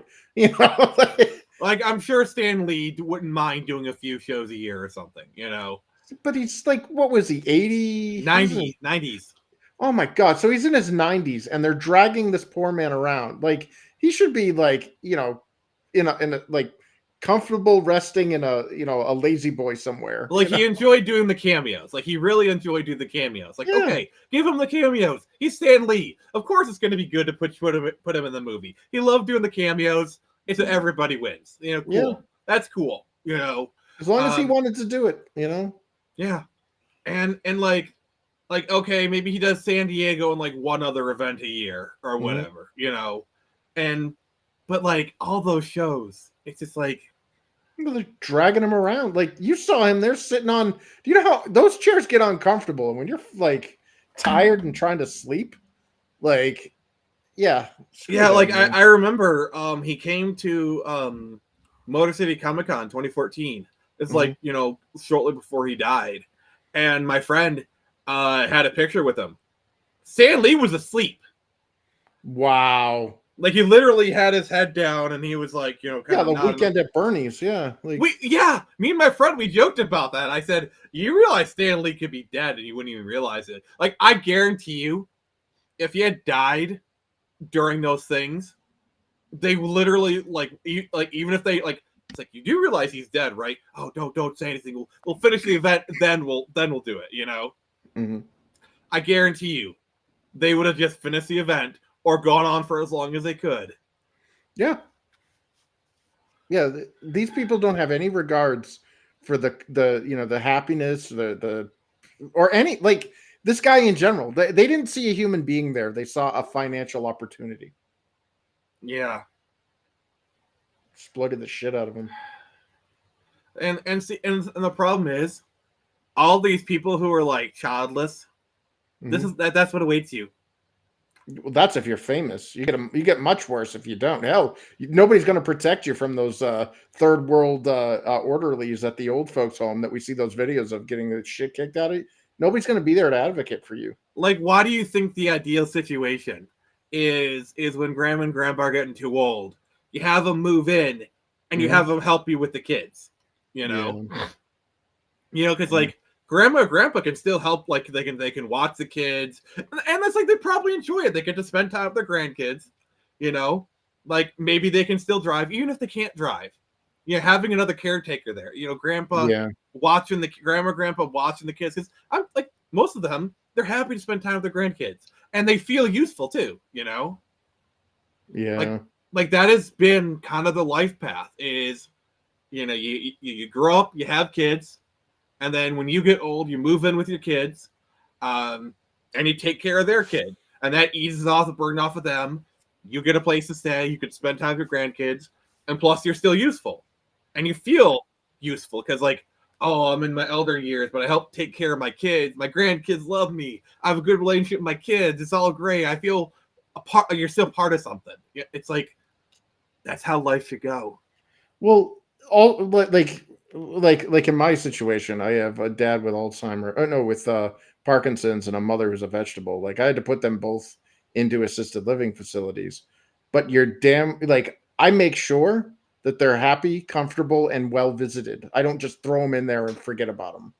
You know, like if there's any bruises or anything, there's going to be a Teddy cam set up. You know what I mean? Like, we're gonna mess. You know, but like, yeah, you're like, I dread when my generation starts going into elder care, because my generation, the Gen Xers, we stopped having kids, and it gets worse with millennials, and who knows with Zoomers.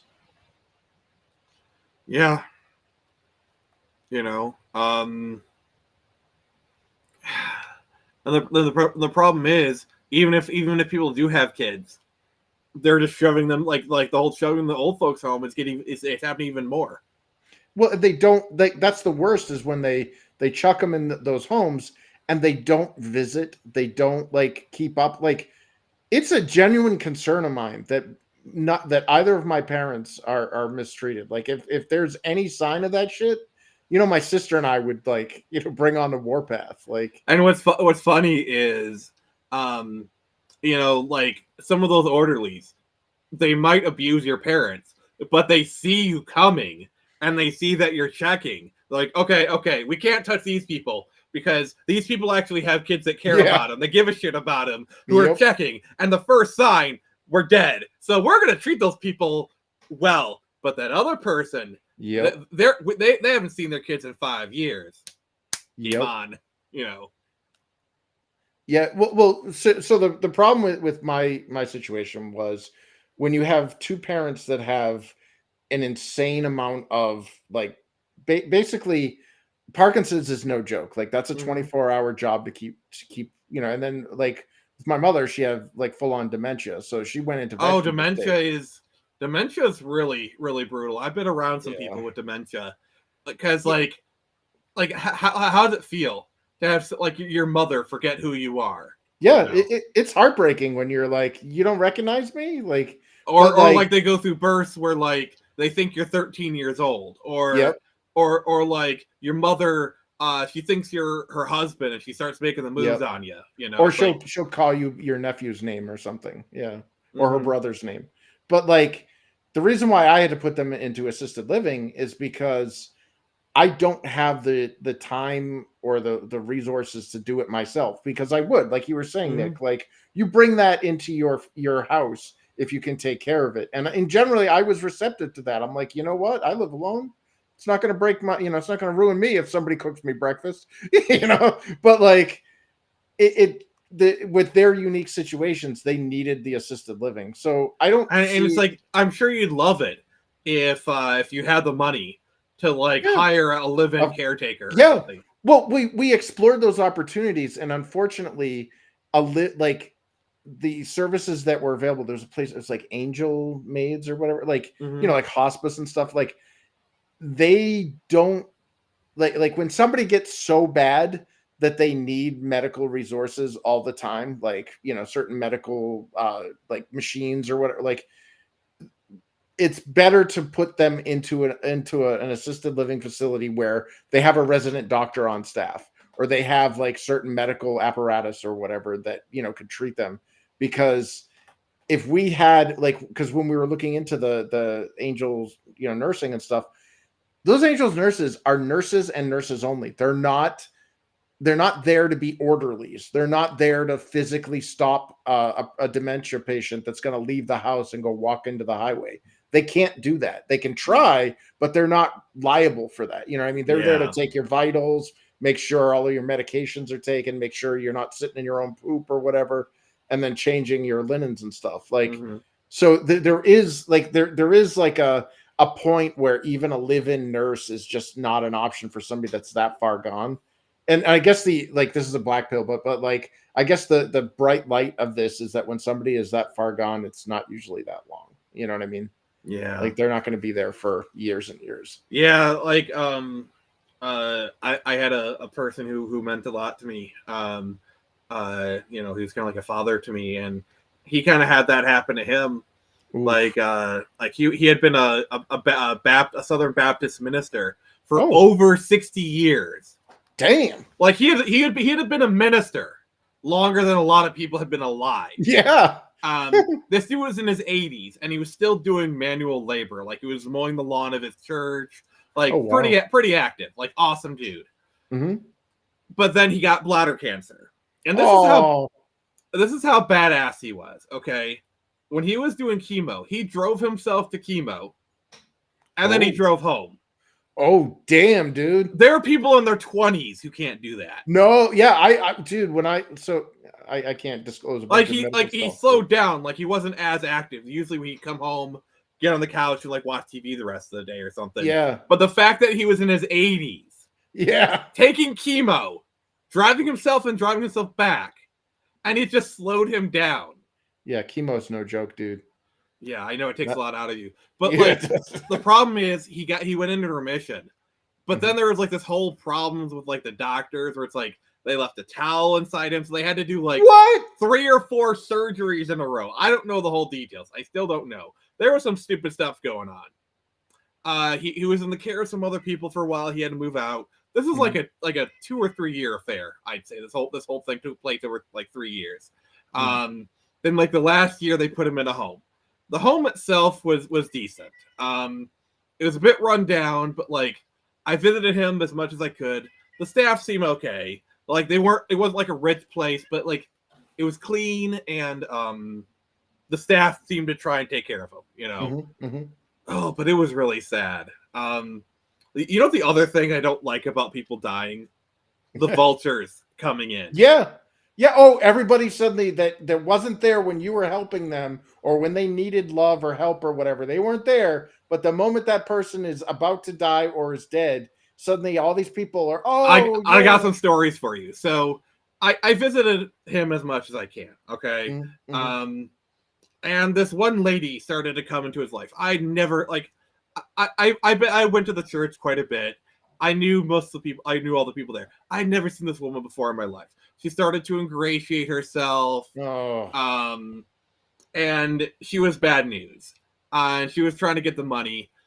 And I remember at the funeral, she was talking to the executor of his will, who was a good guy. He was a deacon at the church. Great man. Perfect person to be executor of the will. She was asking about the will, if they found the will. She was sniffing some money. Oh God. It was really bad. I mean that's not like the worst. Like that was the worst. But like I remember because I'm still living at his house. They started selling off his stuff like a week before he passed. Man, the executor came. They sold his car. They sold because he had like a model car collection. That's actually how me and him bonded. I still have one of them somewhere. Oh my God. And like they sold it off, and like this dude wasn't even dead yet. He was still alive. This is a week before he passed, and they sold his car. Which at some point I'm gonna try and track down that car and buy it, because that's the car I learned how to drive in. It's my connection to him. You know. Yeah. Like it was a Lincoln Town Car Cartier edition. So like a really nice car, like $80,000 new. He was the original owner of it. You know, old man owned it. Then he sold it to another old man. It's probably in good condition, but that's a car that you keep. You know what I'm saying? Yeah. That's luxury. Yeah, like that's old school luxury right there. Yeah. Like I plan on tracking down that car and buying it if I can. But like, yeah, they still like it just felt gross because like they came in and bought all that stuff, and yeah, that would mess me up, dude. Like, I mean, for him, obviously, it's a total, cerebral sodomy there, but like he wasn't aware. He was none the wiser. So, well, that's honestly the best thing. You know what I mean? I think he was starting to develop dementia towards the end, because I remember the situation. Where we were in his room. He was at the facility at this point. There was like this whole group of people in the room. We're all like talking about his care, and I remember he looked up at me, and he looked at someone else. Like, you know how someone gets dementia, like their eyes have kind of like this glassy look to them, and they have like this glassy smile. Yeah, or there's that like that look of like, I don't know who this, like I don't trust this person kind of. So you have a group, like a room of people all discussing his care, and he just like looked up. He's like, he's oblivious to everyone talking about him. And he's like, oh, so-and-so came to visit me today. Now that could have been him just like coping, putting on it, but it just kind of struck me, honestly. But God, that's heartbreaking, dude. There is one wholesome thing I can say. So when he did pass, when the nurses found him, they found him like praying like this. Oh, wow. So that leads me to believe he knew his time had come and he was praying to God as he passed. Which gave himself his last rites. Something like that, but it's absolution. Yeah, elder abuse is something that I do not take kindly to. Like, you and me both, man. My grandmother was really taken advantage of in her later years, and she passed away 2019.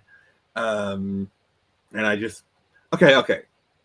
Here's what really breaks my heart. Okay, so from about 6 to 8 months before she passed, I kept having this nagging thought in my mind. Nick, you should call your grandmother. Nick, call your grandmother. It's just this thought that just kept gnawing at me. Like 6 to 8 months before she passed. You know what I'm saying? I just like this thought just kept entering my head. Nick, you should call your grandmother. Nick, I really should call my grandmother. I meant to. And as soon as my mom called me and told me that, I knew. I knew that this for some reason. Like I'd spoken to her for like 2 years prior to that. But like for some reason, I knew something was happening, and I don't know. Like, I've had a lot of freaky stuff happen to me in my life, like stuff like this, and it's just really weird. Yeah, man.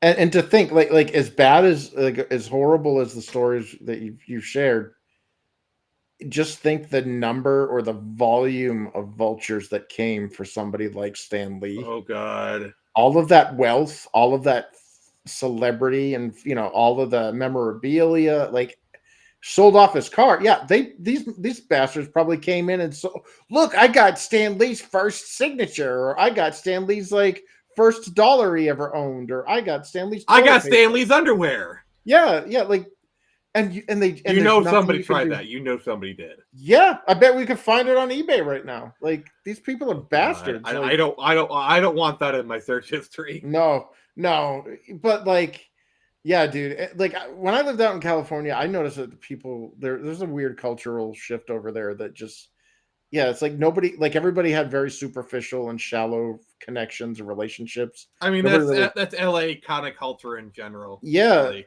Now, it must get exacerbated though, being elderly. You're at the end of your life, and you look back, and all the people that you thought had your back didn't give a shit about you, and they just wanted to exploit you and take your money.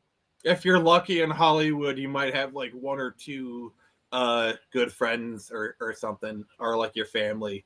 Like, look at Gene Hackman. Like, look at the stuff with like okay, yeah. He was alive for a week. Like, his wife passed, and the dude was alive for a week. Like, they said he was in like dementia, like still had dementia or something, but still, she was his caretaker. Yeah, but I guarantee you, there was probably some moments of lucidity. Yeah, where he realized what was going on. The horror of seeing your dead wife. God. Now, I think it was in another room. I think he was in another room. So he didn't have to stare at that for a week. Thank fucking God. Well, one of his dogs died because they had it in a crate, and it died of like starvation and dehydration. Like, but here's the thing that I don't get. This is Gene Hackman, okay? Mm-hmm. And he's even like most people know who he is. Yeah. Nobody was checking on him. Nobody. Well, I know, like in Japanese they have that saying hikikomori, right? You've heard of that? Mm-hmm. Well, I thought, when I was younger, when I first saw the documentary on that, by the way, that was heartbreaking. You can see it on YouTube. But like the hikikomori epidemic in Tokyo, for example, or the big cities. I mean, it's largely fueled by parents. That they enable it. Yeah, but these people end up dying. Like, they go to the city to get a job or whatever, and then they end up retiring or whatever. And they have no friends, no family, no loved ones, nothing. And when they die, they have these crime scene people that come in and clean up the place. And they just throw out all of their collected memorabilia, all of their family albums and everything. Maybe they'll take one or two things or whatever. Yeah, but it's like, that same question you just asked always hit me as like nobody checked on them, nobody. And what sucks is it's not a Japanese thing. It's happening all over, and it's like this is worse. Gene Hackman. Like, this is somebody who was still somewhat well known in the zeitgeist. Like, I'm just at least happy that Jack Nicholson is having some retirement. Like he still goes to Laker games because he loves the Lakers. Yeah, but he's retired. He's not acting anymore, but he's still around. Like, at least Jack Nicholson is having some good retirement. I'm happy for him. Yeah. The dude earns it. But I did my best to be nice to R.H. Snow. The fact that she's charming and adorable makes it actually rather easy. And then I work at a funeral home. People suffer shock usually. Yeah. Dude, yeah. Oh, God. So, that same house I was living in with the dude who father figure, mm-hmm. I had a friend of mine die of an overdose in that house. Oh God! Like, since we're already on the topic, we're already kind of in that headspace. So this dude, he's the whole reason I was at that house to begin with. The whole reason I met the other person. Mm. He was a heroin addict. The signs were there, but it's like it's one of those things where it's like the signs are there, something is wrong, but you don't really do anything because you feel powerless. You don't know what to do. So I remember this clear as day. I was downstairs. I was like watching something on my TV. I had my iPod Touch because this was 2012 on the thing, and I was like talking to a friend, and then the father figure. I'm trying to avoid names. He yells, "Nick, we may have a problem." So I go up there and this person, let's call him Larry, not his real name, but I'm just saying, makes it easier. Larry, Larry had passed on. Basically, he was found hunched over with a needle in his arm. Oh, as clear as day for that. And I remember it was kind of a flurry activity. They had the coroner come over. Yeah, it was heroin. And that kind of distraught me. That was really rough. Yeah. Yeah, that would definitely be a cautionary tale to stay away from, like, the drugs, like, because not only did it ruin his life, but seeing a corpse like that of somebody that you considered a friend, dude, that's literally gonna mess you up. in my mind's eye, I can still see it. Like I look into, like I can still see, because I did like peek in and I saw him hunched over. I can literally see it burned in my head. Like, it was hard for me to go into that room because about 2 weeks or so after he passed, his brother came and like cleaned out his room. It was another one of those, like, they just wanted his documents and they they cleaned it. They actually cleaned it. They did a solid. But even then, I just couldn't enter the room. Like, even after someone else moved in and got into that room, it was really weird for me to go in that room. Like, I remember walking in the room and this is like 2 or 3 years, maybe even 4 years after the incident, the whole thing. And I walk into it. It's someone else's room now, and I'm just staring at the spot where I know Jim passed. Like, I'm just looking at it. I'm like, I just, my eyes, like, I walk in there and I feel the heaviness of it. Yeah. And like, it's all decorated different. There's comic books all around, whatever. And all I can do is just stare at that spot, because I mean, you wouldn't even be able to know if you didn't know, because they cleaned it up. But like, I knew, like, where he was like hunched over, and it's just one of those weird things, Yeah, well, it's traumatizing, dude. I mean, that's seeing death. Like, I have friends that were paramedics and stuff, and they're not right in the head because of the stuff they've seen. Oh gosh. Like, and like just working with death in general, like being a hospice nurse or being an elder care person, and just, I don't care how many times you see it, you don't get used to it. Like, they may say they get used to it, or that, they may try to brush it off, but at nighttime, when it's all quiet and the ghosts come to visit, it hits them, like you said, the mind's eye, it sees it. Yeah. It's like, that's why people talk about like energy and like that kind of stuff, because I firmly believe there is kind of a metaphysicalness to the world that like science can't explain some things, Yeah. What do you strongly disagree about today? Because he does work at a funeral home, so well, he's already seen them dead. I'm talking about people that you love, and your family, or people that you communicate with, and then one day, he says, I mean, I could see that, death getting easier the more you experience it.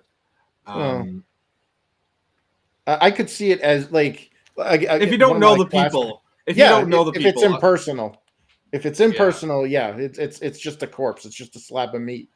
But like, when it's people that you love and care about, or people that you develop some kind of relationship with, and they just die, like, that doesn't get easier, dude. I don't, like, literally years later, trying to enter the room that he passed in, and my eyes cannot get off the spot where he passed. Years later, like, this is like years, like 2 or 3 years, maybe even 4. I don't know exactly. Years removed, essentially, and I still like eventually, as I entered the room more and more, they got easier, and eventually I just kind of stopped thinking about it. But those first few times were really rough. Yeah, I mean, it forms a scar. Sure, it heals over, but it's still a scar. It's going to stay there forever. Yeah. Mm. I Oh, mean, man, sorry to- time.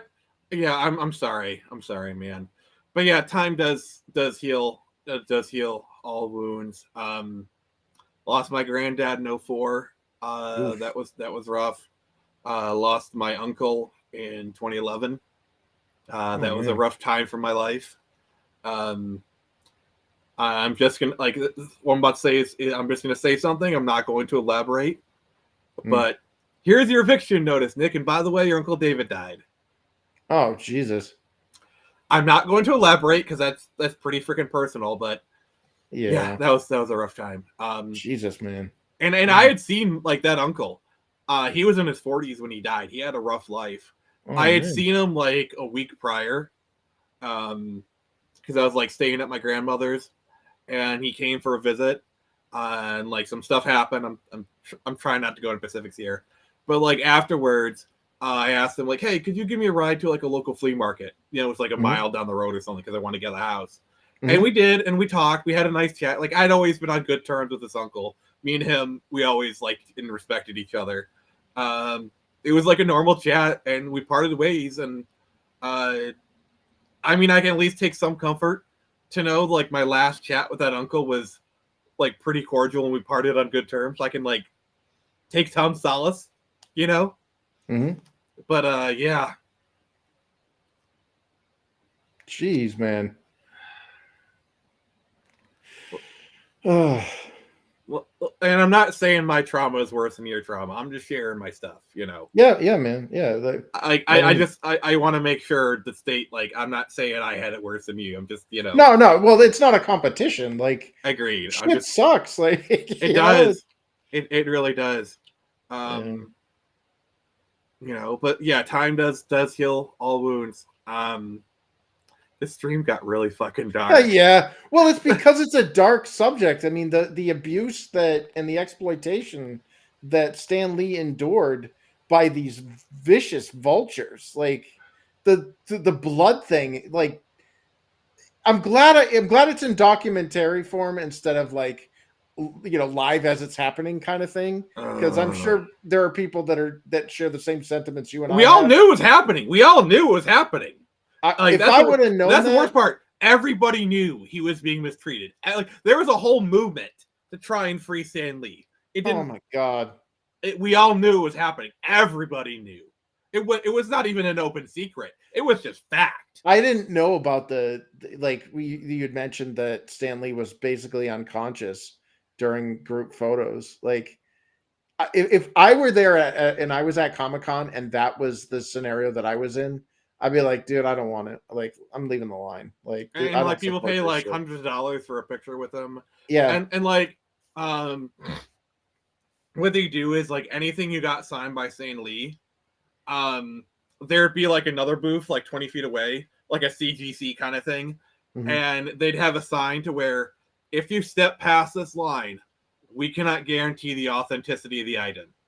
So basically, if you wanted for the collectible purposes, you get the item signed, and you get these people to say, "Oh, yep, it's authentic," and then you know, blah blah blah. It's a fucking racket.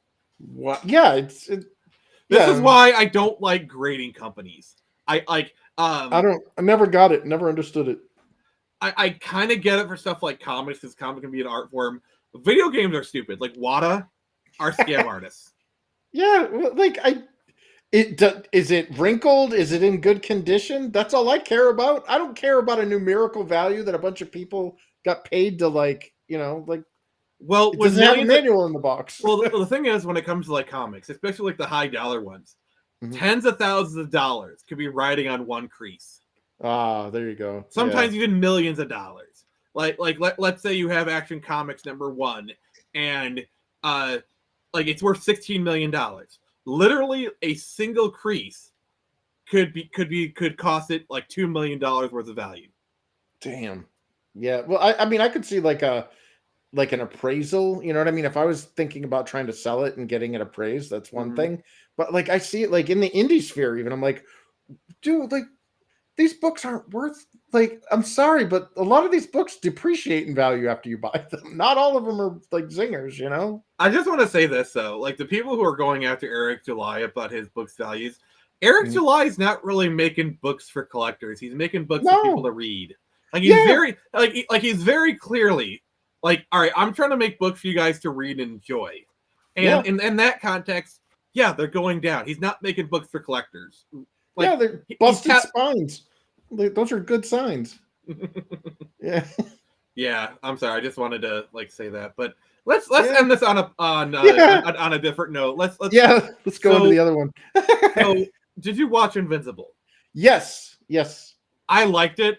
A few issues, but overall, I think season 3 was really good. Yeah, well, I was kind of surprised because I am not familiar with the comics whatsoever. I never read the comics. I've seen a couple of comics. Like I think Invincible 1 or 2 or something, and I read it, and I was like, oh, cool, an Asian guy. They're like, no, he's not Asian. And then what's his face there from The Walking Dead plays him in the cartoon, and I'm like, oh, really? He's not Asian, huh?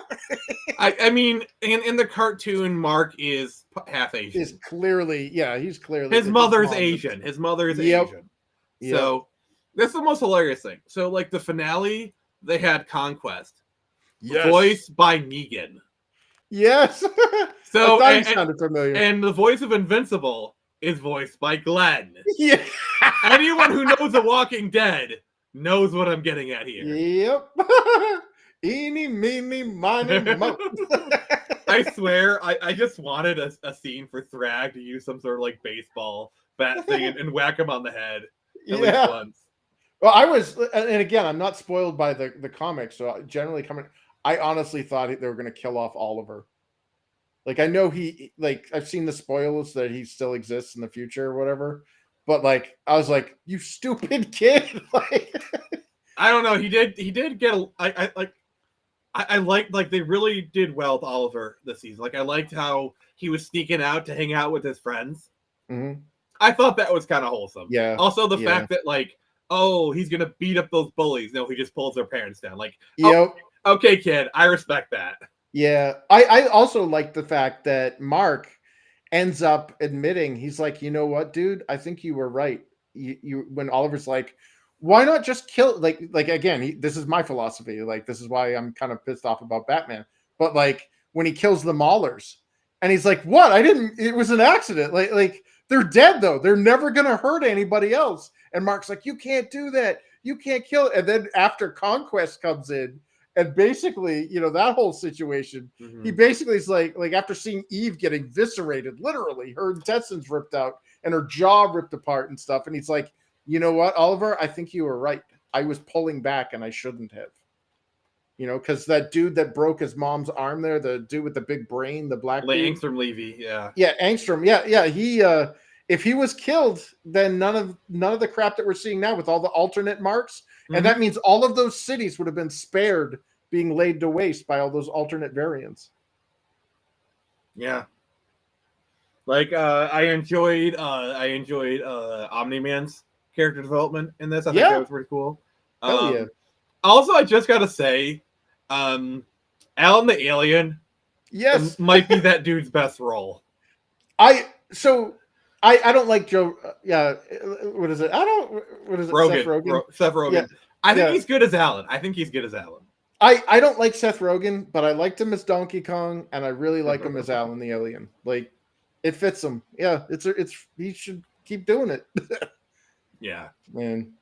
But yeah, it made, like, speaking of Alan the Alien, he kind of helped sway Nolan or Omni-Man back to the good guys. Like he, because like Omni-Man's like try to kick the shit out of Alan the Alien. Alan the Alien's more powerful than him. It's like, dude, you can take all your shit out on me. It's not gonna, like, I could kick your ass, but I'm not. And that, I think that message kind of sent to Nolan, like, wait a minute, just because he's physically superior to me and he's not kicking my ass, maybe there's something to that, Yeah, I mean, it wouldn't have worked if he hadn't have already had like that nugget with his son. Yeah. Like, one of my favorite moments is when it says, you know what? I think I miss my wife. Yeah. After telling his son that she's just merely a pet, and then he comes to realize, oh gosh, his second like wife. That moment when the mother sees that, can you imagine you marry this guy, and he's like, marry Superman. And Superman basically says he thinks of you as a pet. Yeah. Can you imagine how emotionally damaging that is? Oh yeah, dude, I think it's irreparable. I don't, again, I'm not spoiled. I don't know what's coming to the future, but the dude that she's, kind of hooking up with now, I think that's a better fit. And the reason for that is because she's always going to have that line in the back of her mind, I'm inferior, I'm just a pet to this alien.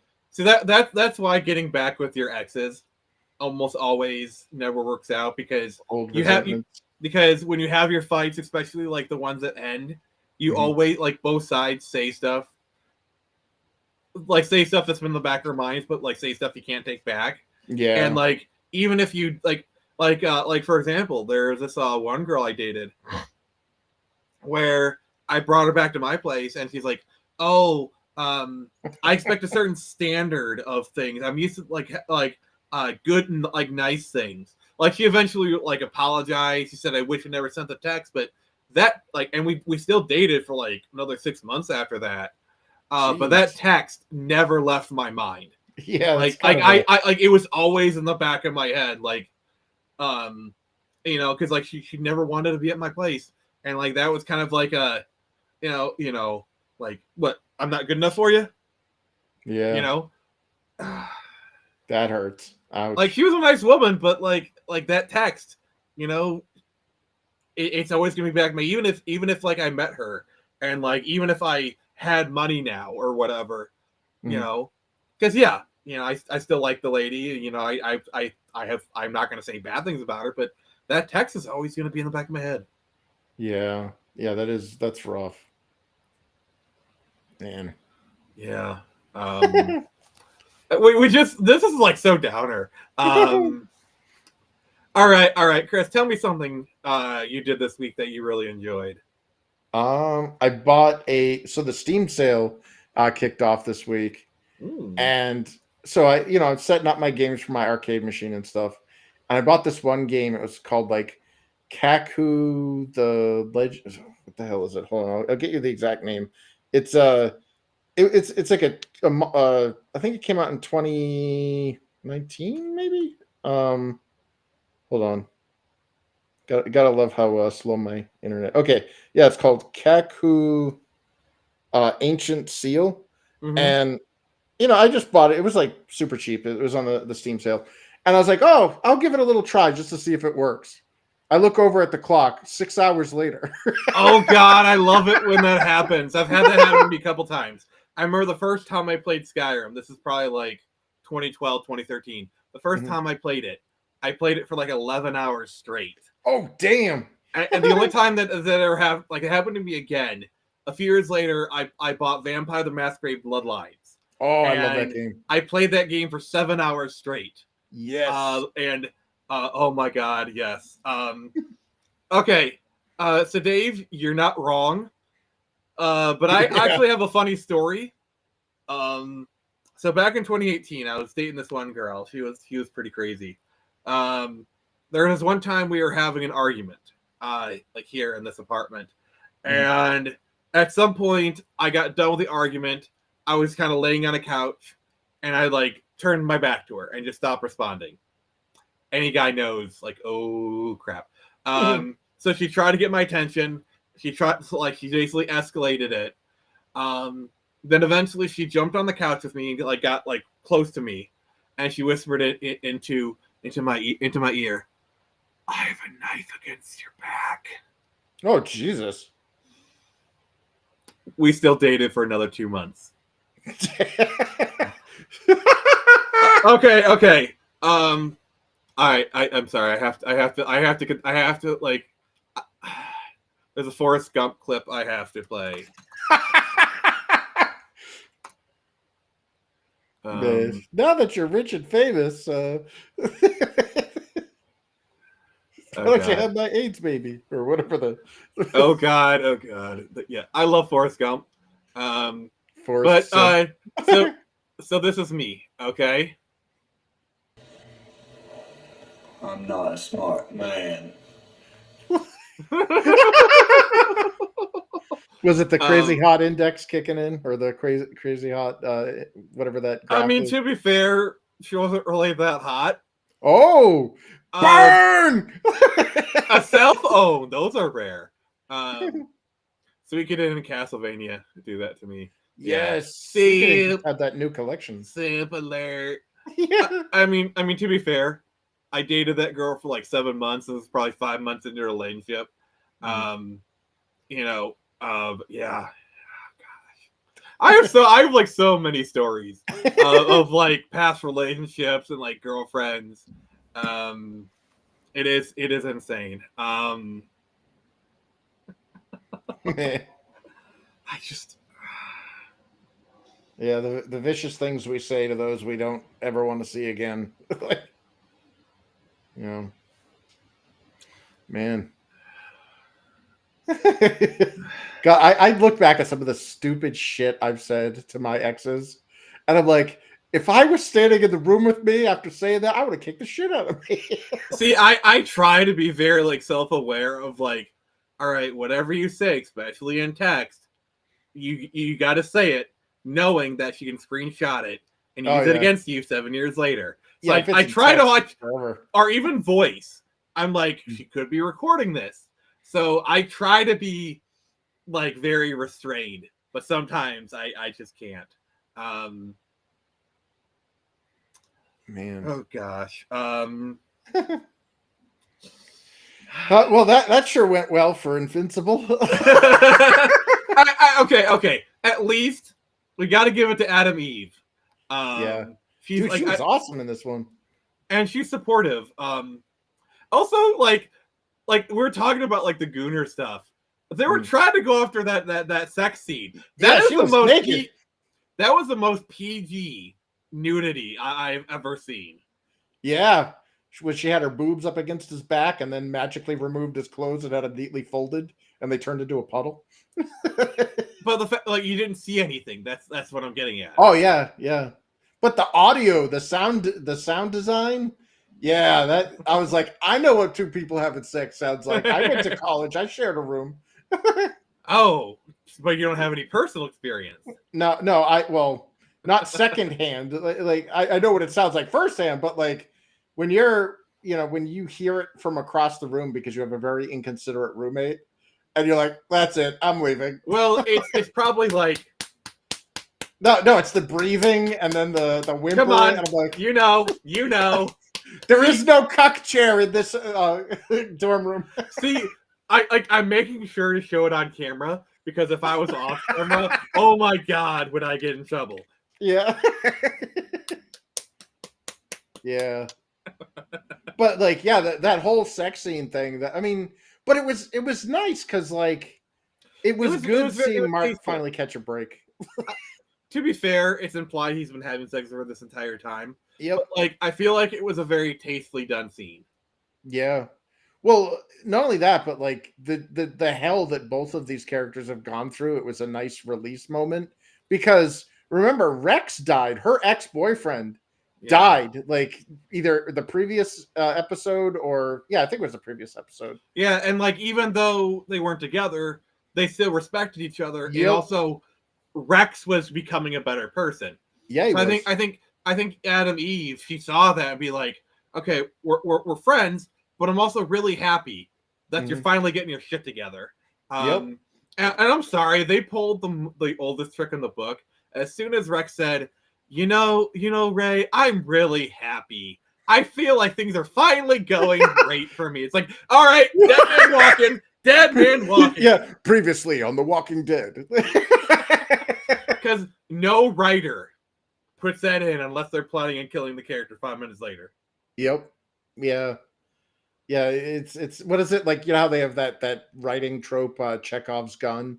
If you show it in the first scene, by the third scene, it needs to be fired. Yeah, like this is my life is happy. Okay, that dude's dead. See, what I really do appreciate is Shrinking Ray actually died during the Lizard League thing. So like that character shouldn't even exist. So that like that whole romance is actually new to the show, and I actually liked how they did that. Yeah, she was a cool character. In fact, that's the weird thing is like all the superheroes that they have, I kind of like him better than some of the big two superheroes. Even though they're like parodies or whatever. Yeah, they're the knockoff version of them, but like they have more depth. They're the Dr. Thunder versions. Yeah, well, like remember that there's a Japanese chick who can do multiples of herself, but it turns out so can her brother, and her family's like not exactly good people.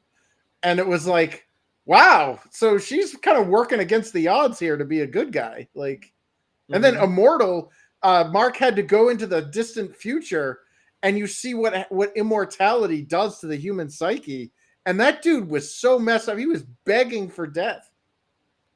You know, like, yeah, those are things that you don't. The thing that was the most real is when Mark mentioned Kate.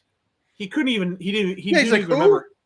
Yeah, that was 10,000 or 20,000 years ago or whatever. How am I supposed to remember that? Like, yeah, how does the human brain or how does a brain function with that kind of longevity? You know what I mean? Like your brain has a finite amount of space in it. And yeah. And the Immortal's a good character. I actually, like, he's basically the Superman of the universe. You know, but like he's kind of an ass. Like I like the fact that he's kind of an ass, but he is a good guy. He is like he feels more real. The one thing I didn't like was Powerplex, and that was because the story was kind of stupid. Also, Aaron Paul, he just did his "he can't keep getting away with this" voice the entire time. Jesse Pinkham, yeah. He did like his voice was an 11 the entire time, and it just did not work. Yeah, and it's sad too because the way like his motivations for what he did, it's like, dude, at some point you're gonna have to introspect and realize you're the asshole in this story. He killed his freaking wife and kid. You see what you made me do? It's like, you don't think that's a problem? Like that you did that? Like, also, like, can we give a shout out to the wife? Like, even though he's going off the deep end, she's trying to be supportive of him. He did not deserve her. No, she was ride or die. Yeah, that kind of loyalty, dude, that's definitely a keeper. See, one of my favorite scenes is when Mark's in the hospital and you have Adam Eve kind of like cuddling up next to him. I thought that was like just like so nice. And I love how when like the parents came in, she like jumps up like she thought she was doing something naughty. But like the mother's like, yeah, like I get it. We all need some comfort sometimes. But like she wasn't really doing anything bad. Like they're fully clothed and her man was injured and she was cuddling. Like that is like the most wholesome thing you could do. Well, it's also, I think it's a psychological, like, and maybe I'm reading into this too much, but it could be psychological scarring from the way that her parents would have reacted. You know what I mean? Like, Mark's mom is a lot more nurturing and a better parent, whereas her dad, Adam Eve's dad's an asshole, and her mom is worthless. Like, she doesn't. Her mom tries. Her mom, but she doesn't. Like, it's like an abusive husband. Like, it's one thing when the abuse is turned on to the wife and the wife doesn't stick up for herself, but when the abuse gets turned on to the kids and the wife doesn't stick up for the kids, like that means you're part of the problem. See, the problem is I grew up in that very demographic where my dad was he's an asshole. And my mom didn't stand up to him, but she always cared about me. Like she always tried her best to take care of me. And so like when I see that dynamic, I see my parents. And so yes, I have a little bit more sympathy for the mother because I lived in that exact situation. And I see that the mom is trying her best. And I'm not like, the thing is, yes, the mom is failing. Like my mom, like they're like a big part of my character development was knowing I had to accept that my mom loves me, but maybe not in the way that I want her to be. She's never going to be the mom that I want her to be, but she is my mom and she loves me and she cares about me. And you know what? That's good enough. And so, yes, I have a little bit, I'm getting really personal on this.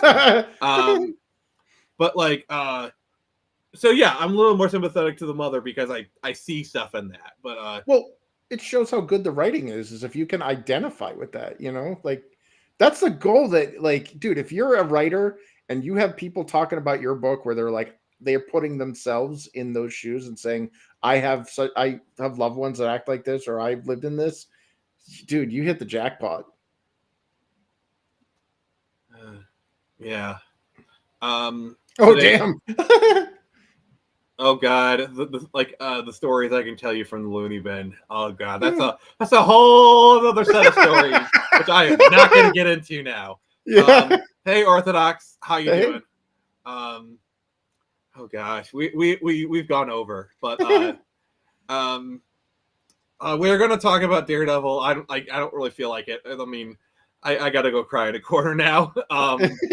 Well, I think we both kind of share the same sentiments with Daredevil. We need that Kevin Sorbo meme. Disappointed.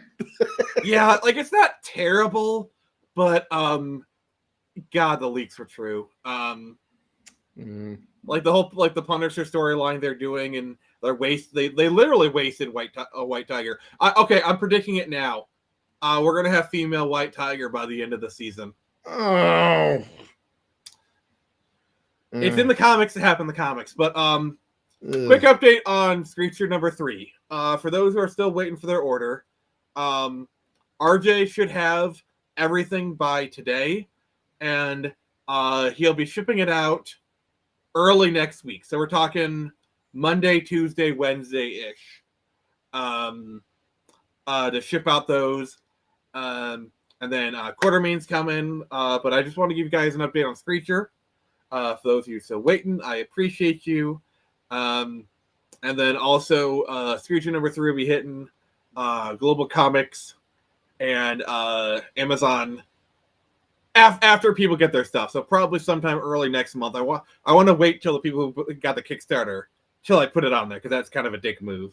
But Chris, thank you for joining us. Thank you, Watcher. Thank you, Nix. Thank you, Tonic Mole. Thanks for having me. Yeah, so next week on the Frenzy, we are doing a Warhammer stream. We'll be joined by Warmaster, and I will be getting a crash course in Warhammer 40k. Yeah, I have a very surface level understanding of it, and I want to understand more of it because I know a lot of you guys are Warhammer fans, and I figured you guys would enjoy me getting educated. So Warhammer 40k, and then 2 weeks from now will be the Friday night feature. We are doing Batman and Robin, and Jared will be joining us. Yes. Yeah. Yes. And contrary to what that Christian thought said, nerds are sexy. Like, I'm sorry, the amount of like nerds that are my friends that are like happily married, have kids, you know, it's like that are also like they're also freaking nerds, but they're like fathers or mothers. It's way too many people. So yeah. Well, I that whole Goonergate thing I was like, dude, calm your tits. it's a different type of grifter. It's a Christian grifter. It's like the Matt Walsh effect. Yeah, there's another it's one. Partially it's bait. I guarantee you she's baiting, and she's definitely cashed in there. But you see the sentiment all around, like if a man is not doing something that immediately benefits a woman, it's bad. Yep. Yeah, it's they're the police of conformity. They'll shame guys into doing everything, for them, and it's like, and the problem is they overplayed their hand in the past. The problem is they've overplayed that hand way too many times the past 10 years. And now it's at the point where guys are like, well, fuck you. Yeah. Like, well, fuck you. You know how much, like, that's why they're going after porn now. Yeah, juice ain't worth the squeeze. Like, sorry. Well, why do you think there's been this big push to ban porn? Because that's without porn, you have to be like, oh, I have to touch a woman now. Well, it's the problem is like we've like, they talk about the patriarch or whatever. Dude, I'm a Gen Xer. I've been living in the matriarchy. Like my teachers, my HR, like I've been raised around women, by feminized crap. And everything is, like you said, to benefit the woman. And the moment it doesn't, you suddenly see the shaming, the public shaming, to conform. Like Chris, how many times have you been at a job with like female leadership and like nothing gets done, everything is slow, and then finally they fire the woman and bring in the guy? All of a sudden, shit's getting done. Like bam, bam, bam. Everything gets all efficient and whatnot. So here's a scary short story for you. When I came back to New England and I was looking for work, I had left the video game industry and I was trying to leverage my my skills for something other than video games. But there was this one video game studio down in Massachusetts that I applied to, and they were like trying to do like the Netflix of video games, or as they called it, and all this stuff. Oh my and God. They were targeting a female demographic. And I literally, I shit you not, this woman on the phone while I was getting interviewed on the phone says, "I'm going to be honest with you, being male is working against you in this position."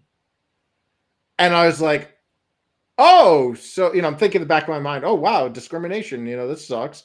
And then I ended up befriending the HR or the hiring agent at the company I work for now. He doesn't work there anymore, but he was a PI. He's a really great guy. And he's like, yeah, the moment she told you that, she broke the law.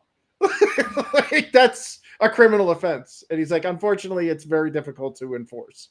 The only thing worse than that is trying to, get compensation for age discrimination. Age discrimination and sex discrimination against men are the two. So you know what the biggest problem is?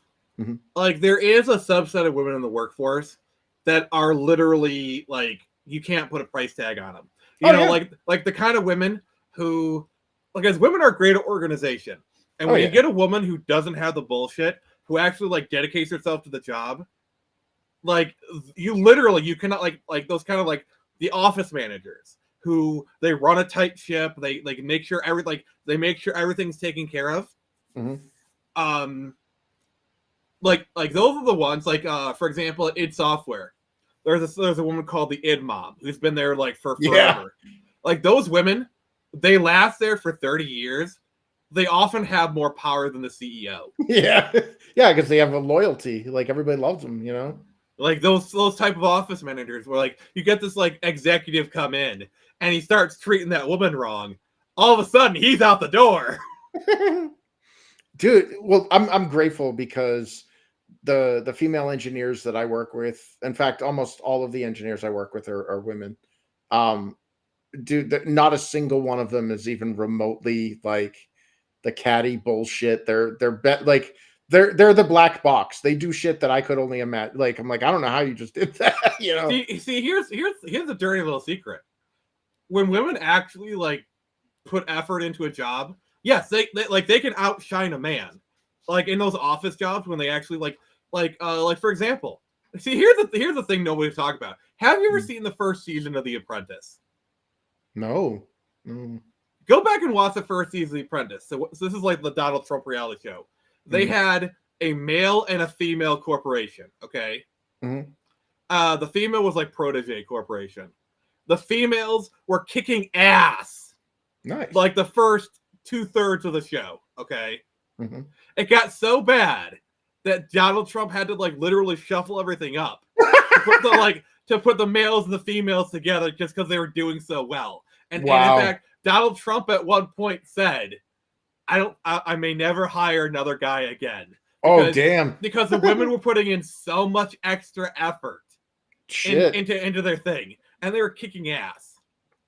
Wow. Well, I've seen the opposite too. Have you ever seen that show Survivor, where they put the men on one island just to fend for themselves and the women on the other? Like, that was hilarious. But well, yeah, that's a survival situation. Men are, of course, going to be better in that situation. But in an office, like, like, office is like an environment where women can thrive in a good way.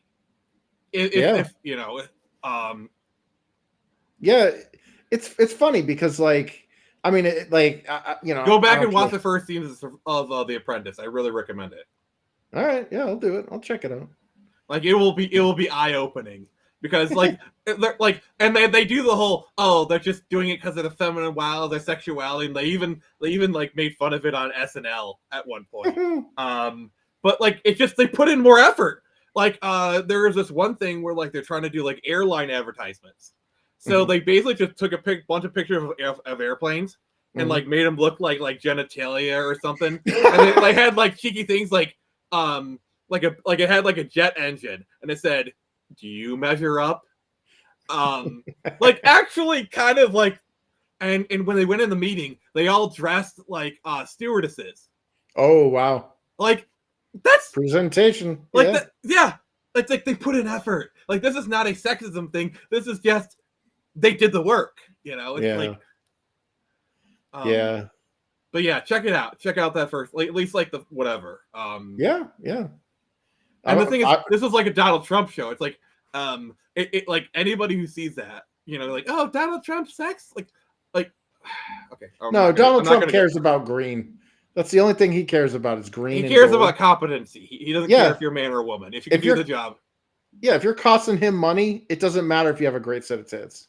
He's already shown that, he has no qualms with cutting loose like attractive women. It's but also it's like, if you have a woman and a man, and the woman is actually bringing him more money, competent, he'll choose a woman. Yeah, guaranteed. Like, look at his cabinet. Like, they accuse him of being racist and all this stuff. He's got women in his cabinet. He's got Black, Asian, Latino. It's like they've interviewed, like his cabinet people. Yeah, and they all say he's a great boss. Like, they sing his praises.